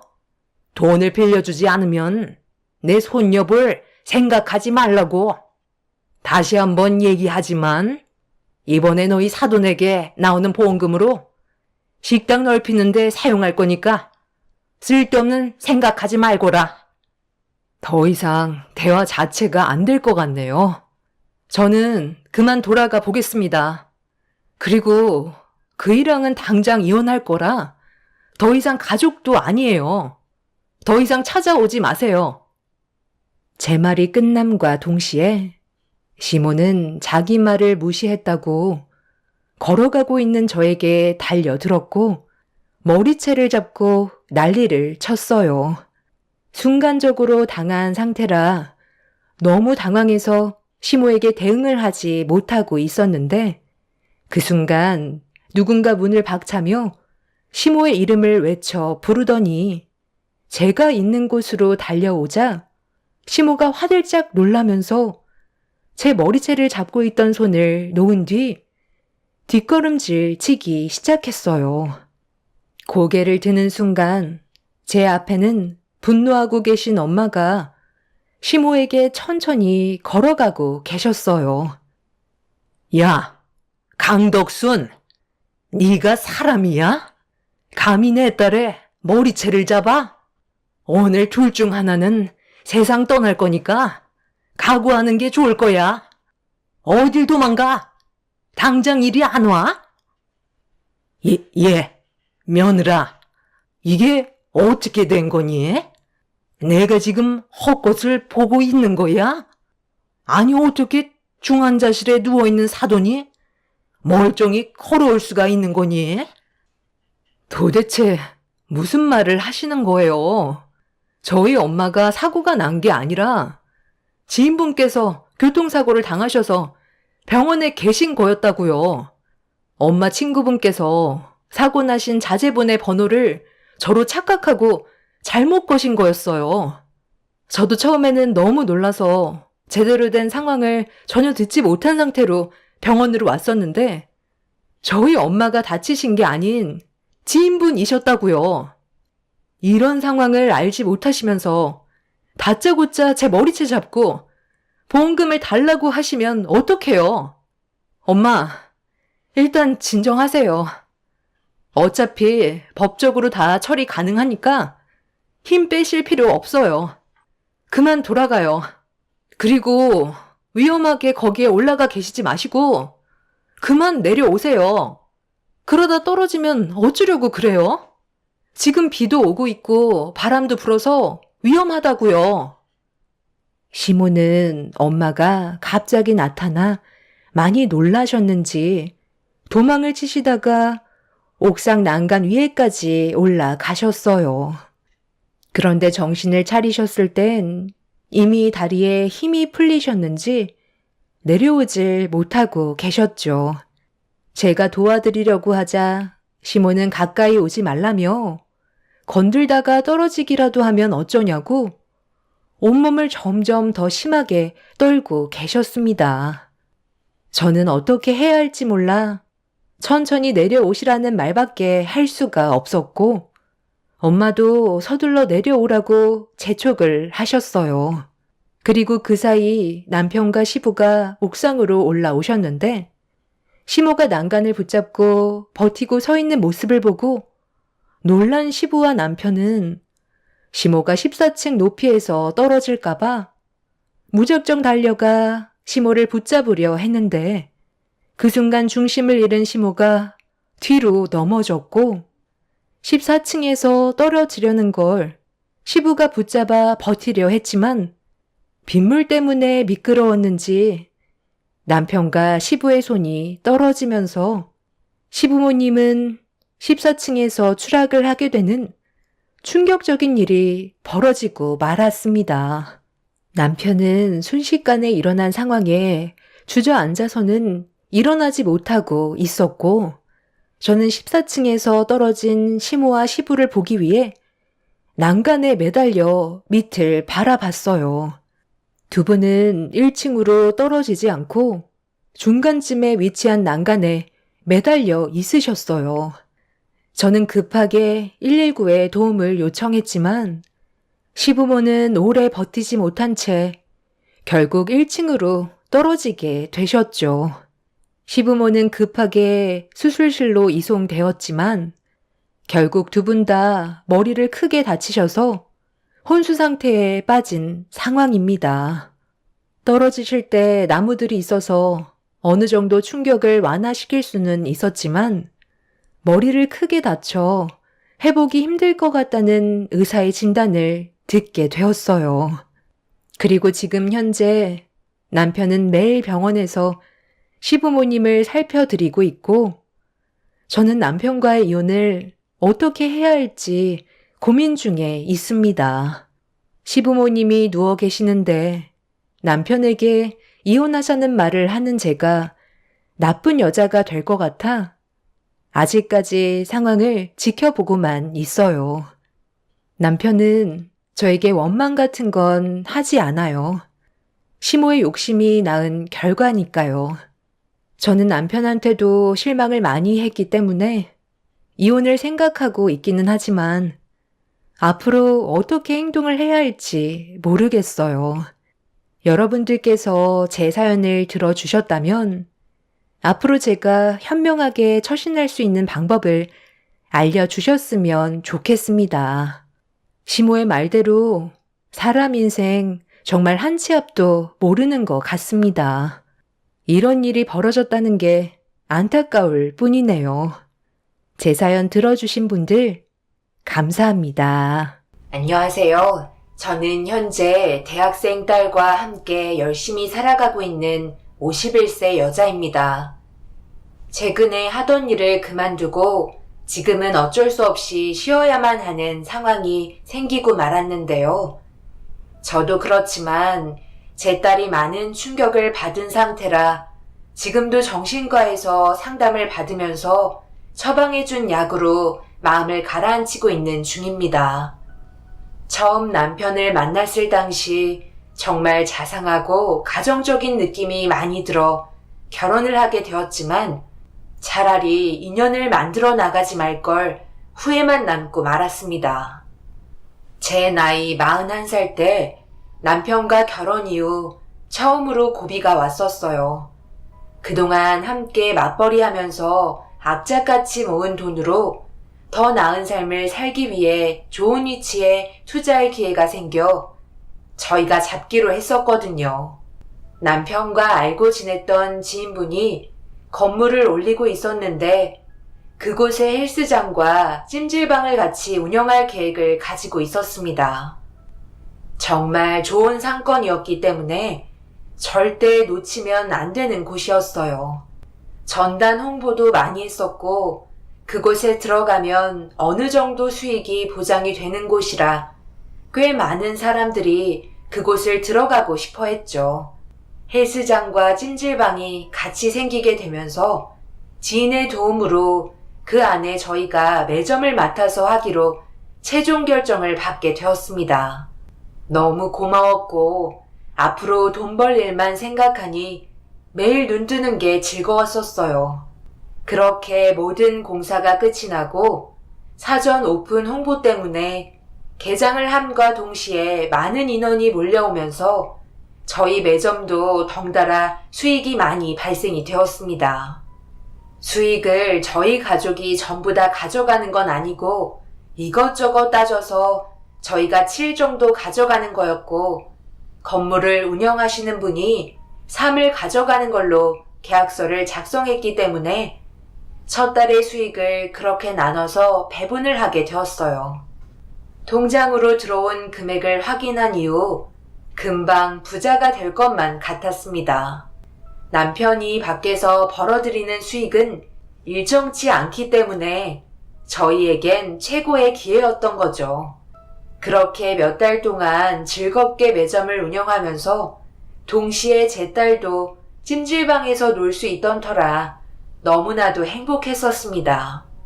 그런데 앞으로 꽃길만 걷게 될 거라 생각했던 저희 가족의 삶이 한순간에 무너지게 되어버리는 일이 찾아오고 말았습니다. 길 건너편에 저희와 같은 건물이 올라가고 있었고 그 문제 때문에 항의도 많이 했지만 만루에선 통하지 않아 결국 몸싸움까지 벌어지고 말았어요. 저희가 먼저 자리를 잡고 운영을 하고 있었는데 왜 길 건너편에 똑같이 헬스장 겸 찜질방을 운영하는지 이해를 할 수 없었어요. 그리고 완공이 된 이후 오픈을 했을 때 그에 따른 피해가 고스란히 오고 말았습니다. 저희 건물보다 2배나 넓었고 찜질방은 비교조차 할 수 없을 정도로 시설이 좋았어요. 그래도 인원이 나눠서 들어올 거라 생각했는데 그것도 아니더라고요. 거의 90% 이상이 길 건너편의 찜질방으로 전부 몰리면서 시간이 지나면 지날수록 계속되는 적자에 결국 파리만 날리게 되는 일이 생겨버렸어요. 이제 어떻게 해야 돼? 그만 발을 빼는 게 좋을 것 같아. 지금이라도 정리를 해야 적자를 덜 볼 거 아냐. 차라리 다른 걸 생각해보자. 기다려봐. 아직 저쪽이 오픈한 지 얼마 안 돼서 그래. 우리 쪽에도 손님이 아예 안 오는 건 아니잖아. 나중 되면 어느 정도 균등한 비율이 맞춰질 거니까 너무 조급하게 생각하지 마. 우리가 어떻게 잡은 곳인데 그 많은 경쟁률을 뚫고 매점 받은 거 몰라? 그렇다고 미련하게 잡고 있을 수는 없잖아. 지금 보면서도 그런 말이 나와? 찜질방 찾는 손님들이 얼마나 있다고. 주말이 제일 중요한데 우리는 평일이나 주말이나 큰 변화가 없잖아. 당신이 얼마나 애착을 가지고 있었는지 누구보다 내가 잘 알아. 하지만 지금 우리 발 빼지 않으면 돌이킬 수 없을 정도로 적자를 보게 될 거라고. 원금은 가지고 가야 할 거 아냐. 무슨 말을 하는 건지 나도 충분히 알고 있어. 조금만 더 기다려보자. 어제 친구랑 만나서 얘기 좀 했었는데 너무 걱정하지 말라고 그랬어. 자리 잡는데도 시간이 필요하기 때문에 오시는 손님들께 최선을 다해 친절히 응대하면 입소문 타서 좋은 영향을 줄 거라고 했다고. 무조건 서비스가 제일 중요한 거야. 우리가 빠지고 다음 사람이 들어왔는데 그때부터 잘 되면 우리는 힘들게 이끌어오다가 남 좋은 일만 시키는 거잖아. 내 친구 말 믿고 버텨보도록 하자. 남편의 말을 신뢰할 수는 없었어요. 친절하게 응대하는 건 줄곧 해왔던 건데 계획 없는 그런 말을 원한 게 아니었거든요. 그래서 총괄 책임자였던 친구분을 만나려 했지만 저와는 시간을 내어주지 않았습니다. 길 건너편 찜질방은 줄까지 서면서 기다리고 있는데 저희는 그렇지 않았기 때문에 어떤 식으로 운영을 하고 있는지 궁금하기도 해서 확인차 들어가 보게 되었어요. 그런데 왜 사람들이 한쪽으로 많이 몰리는지 바로 알 수 있었죠. 이것저것 끊임없는 행사들과 체계적인 관리는 누가 봐도 비교 대상이었어요. 저 같아도 저희 찜질방 건물은 오고 싶지 않을 것 같았습니다. 더군다나 금액 자체도 저희 쪽이 너무 높다 보니 손님들이 더 꺼려하게 된 거였어요. 그리고 결국 저희 건물에 있던 찜질방과 헬스장은 문을 닫게 되는 절망적인 상황까지 보고 나서야 땀을 치고 후회했습니다. 제 말을 전혀 듣지 않았던 남편이 너무 원망스러웠어요. 얼굴조차 보고 싶지 않았습니다. 폐업을 하게 되면서 생겨버린 빚들을 감당하기에는 너무 버거웠어요. 조금이라도 빚을 탕감해야 했기 때문에 기존에 살던 집도 처분하고 더 작은 집에 들어가서 살아야만 했죠. 남편을 만나 힘들게 살아왔던 날들과 비교할 수 없을 정도로 환경이 열악해지면서 우울증까지 찾아왔고 남편도 다시 일어나겠다는 의지가 꺾인 상태라 며칠 일하는가 싶다가도 아주 잠깐이지만 행복했었던 그날의 기억 때문에 매일 집에서 술에 의지한 채 살아왔어요. 저와 10살 된 딸은 눈에 들어오지도 않는지 계속해서 무너지는 모습만 보여주길래 더 이상 참을 수가 없어 정신 차리라고 소리를 지르고 말았습니다. 그러자 남편은 집안의 물건을 전부 던지기 시작했어요. 이게 지금 뭐 하는 거야? 왜 집안의 물건을 전부 던지고 부수는데? 전부 당신이 잘못해서 생긴 일들이잖아. 내가 알고 그랬겠어? 놓치고 싶지 않았다고. 당신도 우리가 그때 얼마나 벌었는지 두 눈으로 봤는데 쉽게 정리가 되겠어? 지금은 나도 너무 힘들어서 그러니까 좀 더 생각할 시간을 갖도록 하자고. 솔직히 의욕을 잃어버린 상태야. 언제까지 기다려야 하는데? 일단 발등에 떨어진 불부터 꺼야 할 거 아냐. 이렇게 의지가 약해서 앞으로 뭘 하겠어? 내일부터 인력사무소라도 나가서 당장 돈 벌어와. 이러다 정말 굶어 죽는다고. 더 이상 손 벌릴 데도 없잖아. 남편과 언성을 높이면서 다투고 난 이후에 겨우 일을 보낼 수 있었어요. 제일 많은 피해를 보고 힘들어했던 건 제 딸이었죠. 가정이 무너진 이후 남편과 자주 싸우는 모습을 보여주게 되면서 부족해진 생활들이 고스란히 딸에게 전달됐으니까요.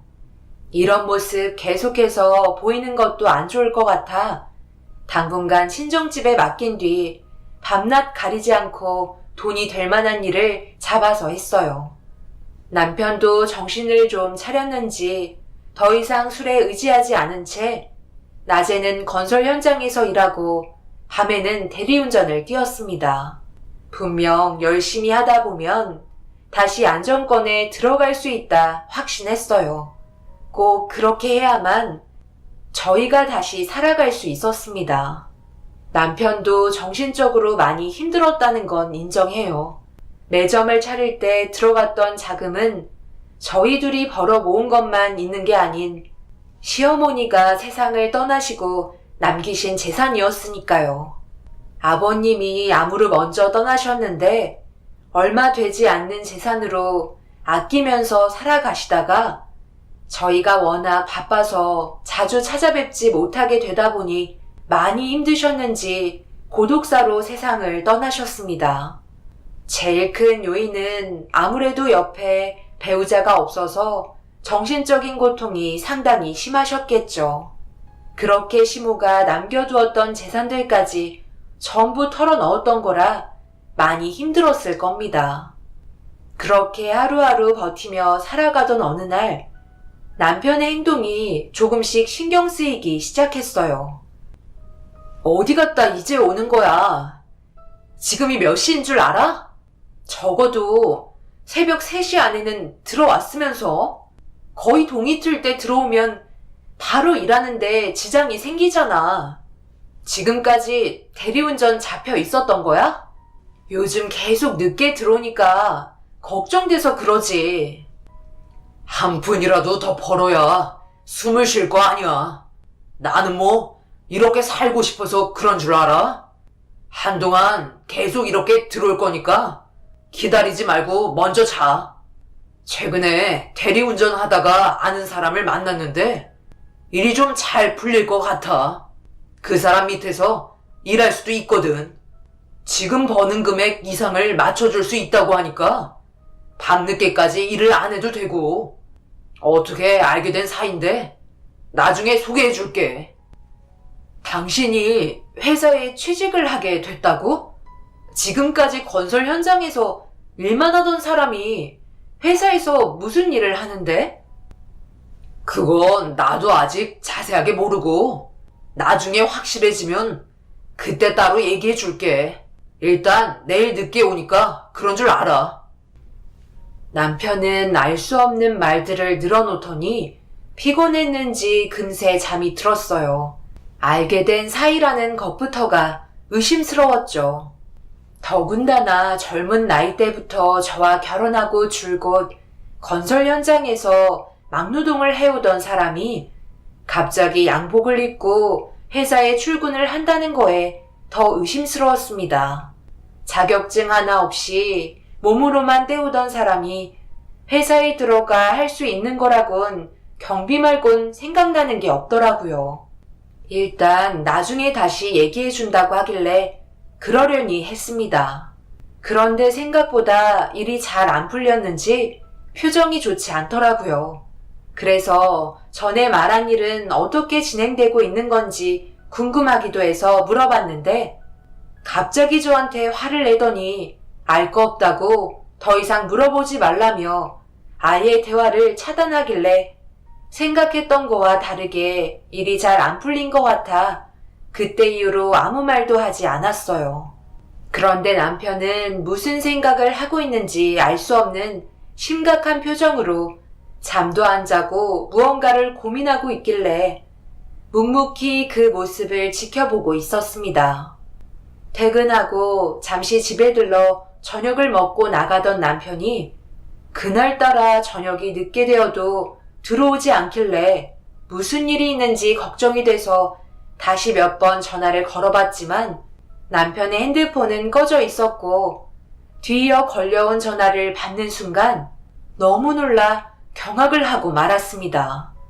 남편의 보호자가 맞냐는 말에 무슨 일인지 물어보자 저희 남편이 맞는지 확인을 해야 돼서 병원으로 와달라는 전화였고 전화를 끊자마자 급하게 병원에 도착하니 남편이 하얀 천을 얼굴에 덮고 있었습니다. 그리고 관계자분이 저에게 남편의 유품을 건네주며 신원을 확인해보라는 말에 얼굴에 덮여져 있는 천을 천천히 내리는 순간 그 자리에서 주저앉고 말았습니다. 형체를 알아보기 힘들 정도로 얼굴이 많이 망가진 상태였지만 남편이 확실했어요. 응급실에 실려올 때까지만 해도 숨이 붙어 있었는데 머리를 너무 크게 다친 바람에 결국 뇌사 상태로 심정지가 오게 되었다는 말에 오열을 하고 말았습니다. 사건을 조사하시던 형사분은 건설 현장에서 추락했다며 늦은 시간에 자신이 일을 하던 곳을 찾아간 걸 보면 삶을 포기하려는 선택을 한 것 같다는 충격적인 말을 전해주었습니다. 그리고 주변에서 함께 일하신 분들이 진술한 내용은 매일같이 자신의 삶을 원망하며 지냈었고 그만 살고 싶다는 말도 자주 하면서 일하는 사람들에게까지 많은 피해를 줬던 걸 보면 그동안 많은 빚들을 감당하는 게 힘이 들어 감당할 수 없을 정도의 술을 먹고 끝내 세상과의 작별을 선택하게 된 것 같다는 말을 전해주었어요. 저와 딸을 버려둔 채 혼자 떠나버린 남편이 너무 한심스러웠습니다. 충분히 열심히 살아가면 다시 예전으로 돌아갈 수 있는데 지금 당장의 어려움이 참기 힘들어 삶을 버렸다는 게 이해되지 않았어요. 이 소식을 듣고 허겁지겁 달려온 부모님도 많이 당황스러워 하셨습니다. 그리고 장례를 치르기 전 의사는 머리 외에 다른 곳은 다행히도 장기 쪽은 크게 손상된 곳이 많지 않다며 기증에 대해 조심스럽게 물어보길래 많은 사람들에게 도움이 될 수 있는 것도 좋은 선택인 것 같아 남편의 장기 기증을 결정하게 되었습니다. 그렇게 6명의 환자에게 새 생명을 줄 수 있을 것 같다는 좋은 소식을 접했고 모든 절차가 끝이 나고 남편의 장례를 마무리 지었습니다. 그리고 살고 있던 집을 처분하고 제 곁을 항상 지켜주셨던 부모님의 도움을 받으며 하루하루 열심히 살아갔어요. 과거에 계속 얽매인 채 살아가봤자 남편처럼 안 좋은 결과가 올 것 같아 쉬지 않고 일만 했습니다. 이제 좀 쉬어야 될 것 같은데 요즘 들어 너무 무리해서 일을 하고 있잖아. 엄마만 걱정하는 게 아니라 너희 아빠도 쓰러질까봐 일 좀 줄였으면 한다더라. 그러다 병이라도 생기면 어쩌려고 그래.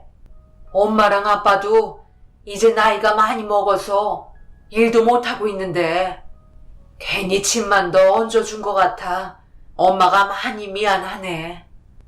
희선이도 이제 20살 대학생이 돼서 돈 들어갈 곳도 점점 많아질 텐데 혼자 감당하기가 많이 힘들지?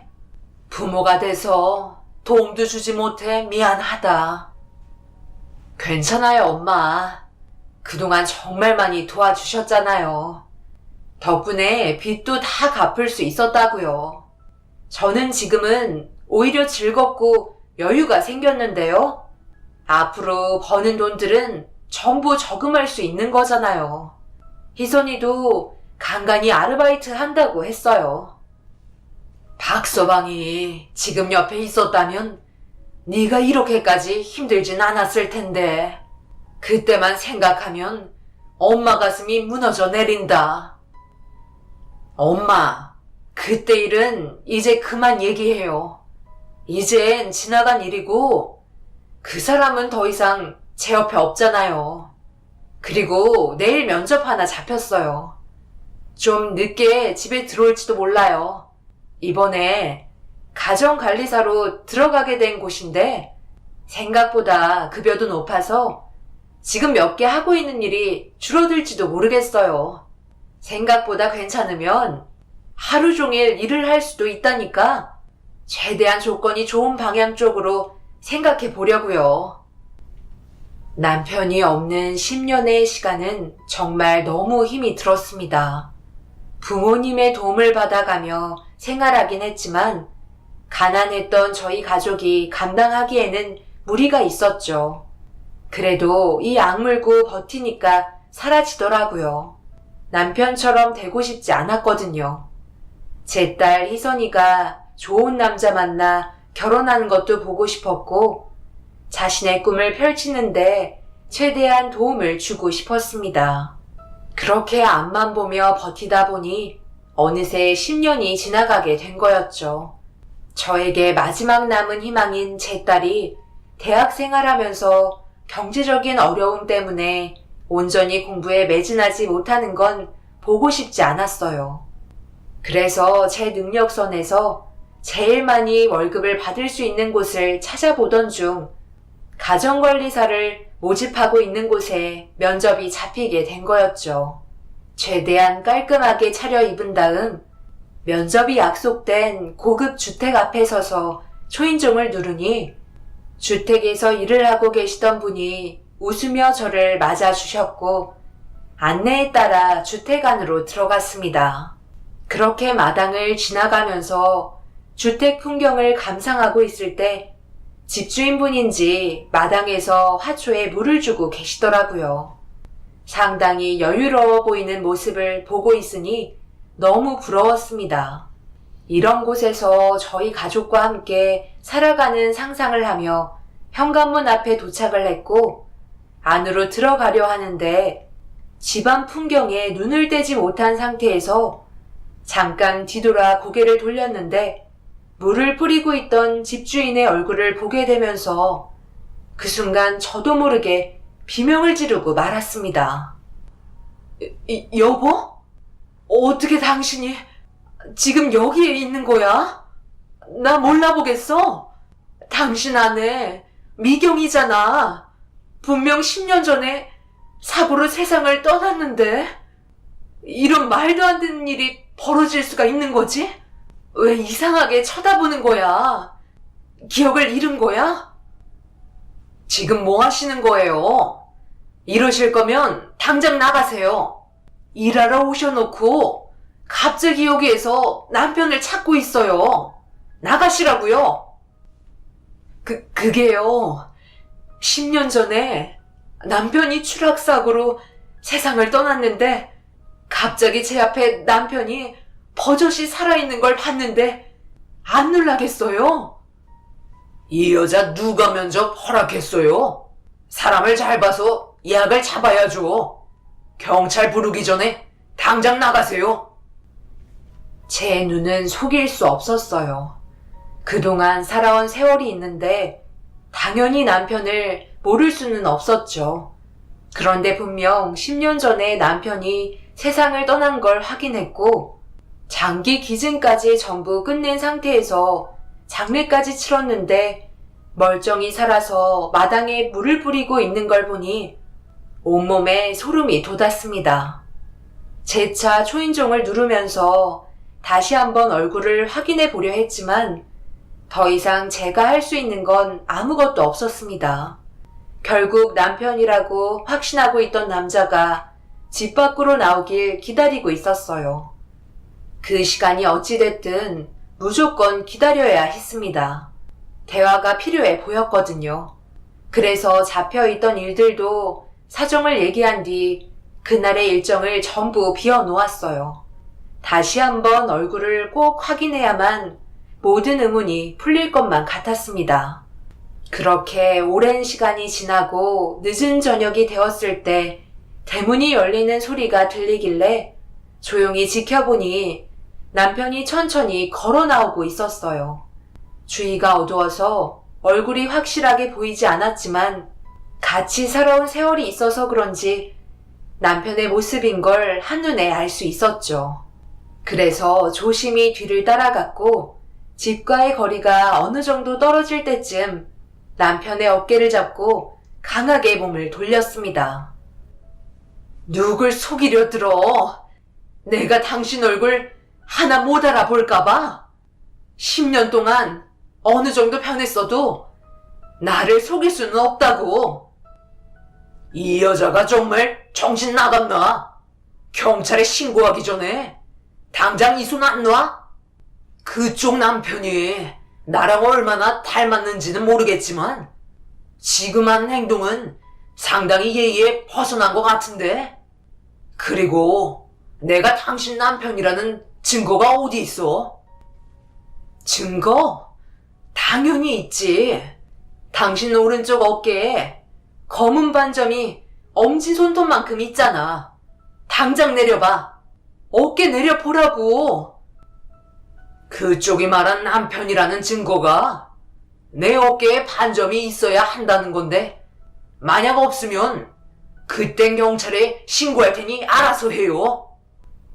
남편과 너무 똑같이 닮은 얼굴을 하고 있던 남자는 가만두지 않겠다는 표정을 보이며 오른쪽 어깨를 내리길래 급하게 몸을 돌려 확인한 순간 너무 놀라 뒷걸음질을 치고 말았어요.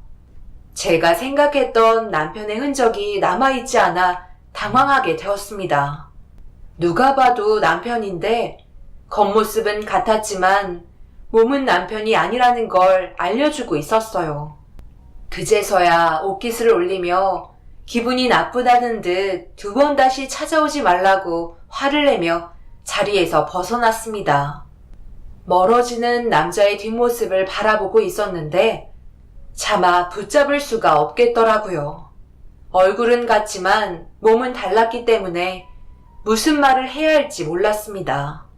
그렇게 넋이 나간 채로 집에 돌아와 비틀거리면서 주저앉아 버리자 부모님과 제 딸이 급하게 달려와서는 무슨 일이 있냐고 물어보길래 그날 있었던 일에 대해 전부 설명을 해주었어요. 듣고 있던 모두가 엄청나게 놀란 상태였죠. 제 딸 희선이도 얼굴을 보고 싶다고 얘기했지만 더 큰 소란을 피운다는 건 그 집안에 피해를 주는 거기 때문에 더 이상의 접근은 하지 말아달라고 부탁했어요. 모두들 두 눈 뜨고 장례식까지 전부 치렀기에 비슷한 사람이라고 정리를 하게 되었죠. 하지만 아직까지 남아있는 미련은 저를 참지 못하게 만들었고 그날 나를 꼴딱 세우고 말았습니다. 사람은 느낌이라는 게 있잖아요. 아무리 변했어도 바뀌지 않는 내면은 분명 드러나게 되어 있다는 걸 확신했어요. 무조건 남편이라고 믿어야만 제가 살 수 있을 것 같았습니다. 그만큼 남편과 살아오면서 많은 정이 쌓였는지 보고 싶었다는 걸 깊이 느끼게 되었어요. 결국 시간을 두고 천천히 알아봐야만 했어요. 확실히 아니라는 판정이 났을 때 멈추기로 결정하게 되었었죠. 몸에 있는 흔적들은 충분히 지울 수 있는 것들이기 때문에 남편이라는 걸 확실하게 잡기 위해서 기회를 포착하기 위한 준비를 하게 되었습니다. 저도 일을 하면서 틈틈이 찾아가 기다려야 했기 때문에 만날 수 있는 시간이 많지 않았고 거의 집 밖을 나오지 않아 버리는 시간은 점점 많아졌어요. 그렇게 몇 주가 흐르는 동안 그렇다 할 증거를 확보하지 못해 거의 포기를 해야 하나 생각하며 고민을 하던 그때 갑자기 대문이 열렸고 주위를 살피면서 남편이라고 확신한 사람이 내려왔습니다. 급하게 사진을 남기기 위해 카메라를 들고 촬영 버튼을 눌렀어요. 그런데 걸어가고 있던 도중 온몸에 소름이 돋을 정도로 남편과 똑같은 행동을 취하는 걸 카메라에 담고 있었고 다시 재생 버튼을 눌러 확인을 해보니 특유의 걷는 모습이 똑같이 일치했고 마지막으로 남편이 비염이 있어서 킁킁거리는 버릇이 있는데 이것까지 전부 똑같았어요. 그때 확신하게 되었죠. 남편이 무엇을 숨기기 위해 10년 동안 우리 앞에 나타나지 않았다는 것을요. 그날은 그렇게 집으로 돌아와 녹화된 영상을 반복적으로 계속해서 재생시켜 보았고 100번을 넘게 봐도 남편이 확실했습니다. 그래서 결국 가족들을 한자리에 모았죠. 내가 전날에 촬영했던 영상이야. 한번 확인해보고 내가 생각하는 것과 똑같이 일치하는지 말해줬으면 좋겠어. 그러니까 아빠인지 아닌지 말해달라는 거잖아. 영상을 보니까 상당히 젊으신 분 같은데?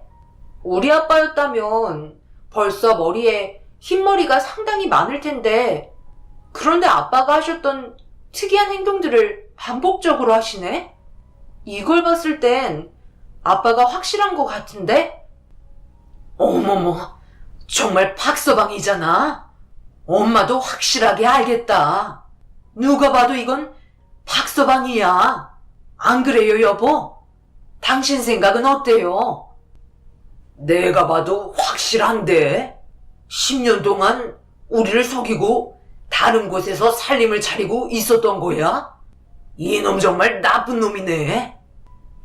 그런데 한 가지 의문인 건 아빠 엄마도 옆에서 전부 지켜봤잖아요. 그이는 이미 세상을 떠났다고요. 우리가 확인했잖아요. 그러게. 나도 그래서 상당히 당황스럽다. 어떻게 이런 일이 벌어질 수 있는지 이해가 되지 않아. 직접적으로 물어보면 안 돼? 당연히 안 되죠.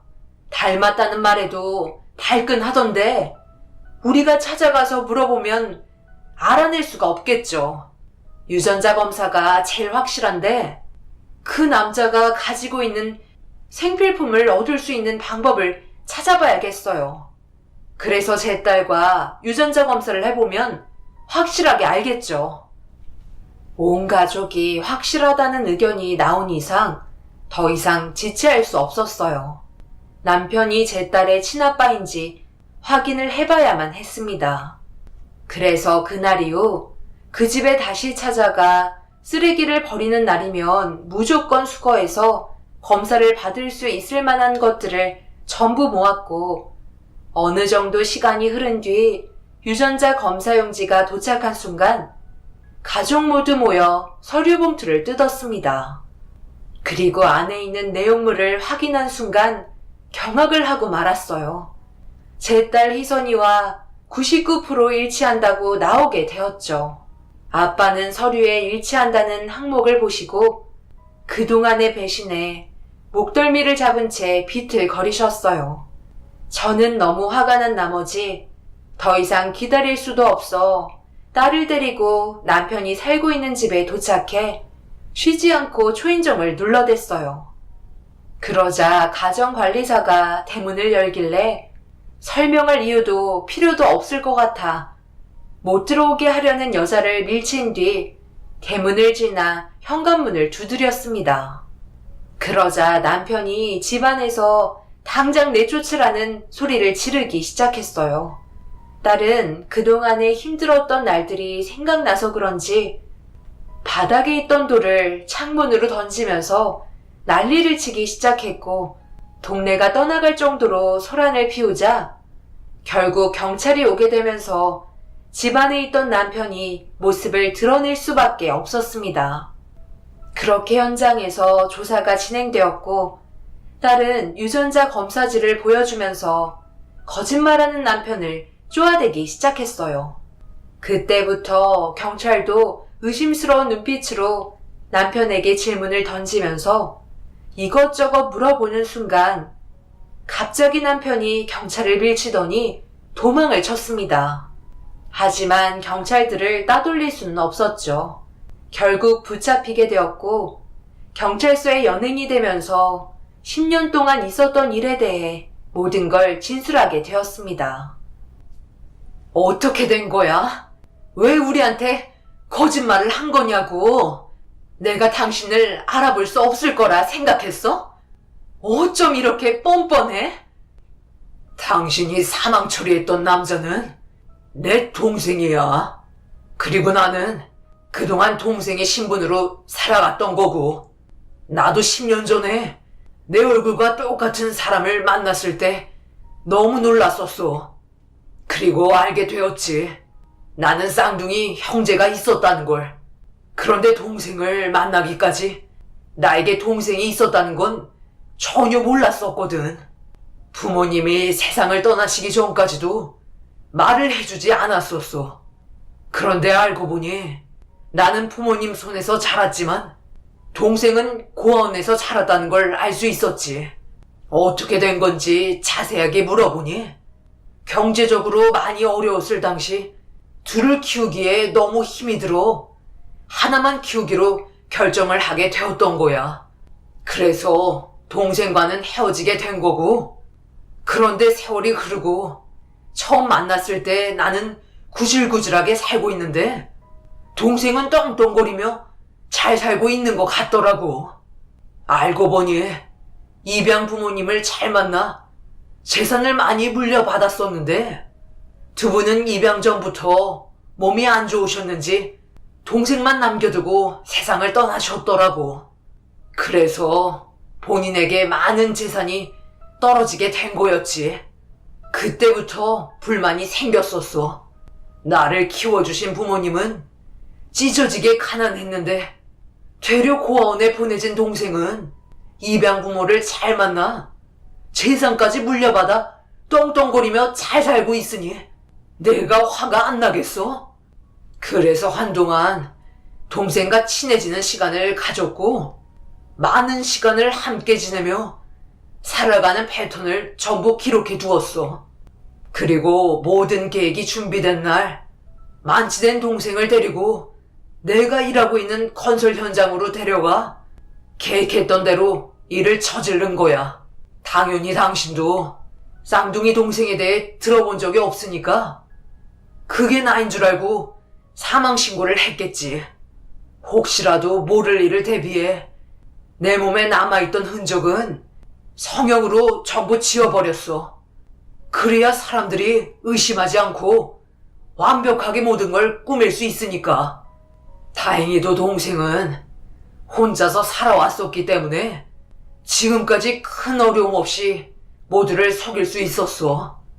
그렇게 동생과 연관되어 있는 인연들을 하나씩 끊어간 뒤 이사를 해서 지금까지 잘 살아왔는데 가정관리사가 그만둔다고 하길래 사람을 모집했는데 당신이 올 거라곤 나도 전혀 생각하지 못했어. 그래서 최대한 모른 척 했지만 결국 이렇게 들키고 말게 된 거지. 나는 그래도 그동안 만족하면서 살아왔었기 때문에 후회는 없어. 당신 가족에겐 미안하지만 그런 삶 속에 살고 싶지 않았다고. 남편의 말을 듣고 있던 저는 결국 얼굴에 손을 수차례 올렸고 제 딸 희선이도 눈물을 흘리면서 자기 아빠를 원망하고 있었습니다. 그동안 남편 때문에 고생을 했던 걸 생각하면 절대 용서해주고 싶지 않았어요. 그렇게 남편은 법적인 처벌을 받게 되면서 징역 20년을 받았지만 억울하게 세상을 떠난 동생분에게 너무 죄송스럽습니다.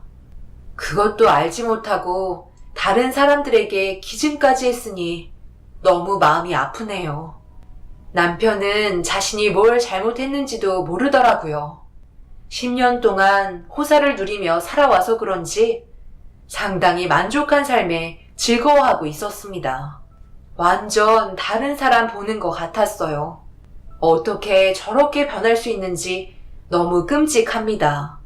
이번 일로 인해 제 딸이 정신적으로 상당한 충격을 받게 되었어요. 저도 마찬가지고요. 그런데 일면식도 없던 동생분의 재산을 저희 가족이 받게 생겨 많이 당황스럽습니다. 남편이 고의로 동생의 재산을 취득하려 했기 때문에 상속 결격자가 되면서 제가 그걸 대습 상속을 받게 되는 것 같더라고요. 하지만 저는 그걸 받을 수가 없어요. 받는 순간 남편과 똑같은 사람이 될 것만 같거든요. 그래서 내일 동생분의 재산은 전부 사회에 환원하기로 가족들과 결정하게 되었습니다.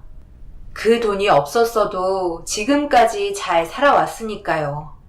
여러분들께선 제 사연을 들으시고 어떤 생각이 드셨나요? 정말 이기적인 남편을 절대 용서하고 싶지 않아요. 가족들을 버리고 자신만 살기 위해 도망친 남편이 너무 한심스럽습니다. 하루빨리 제 딸이 정상적인 삶을 살아갈 수 있게 여러분들께서 격려의 댓글 많이 달아주셨으면 좋겠어요. 언제나 행복하시고 가족 간의 평화가 함께 하시길 바랍니다. 감사합니다.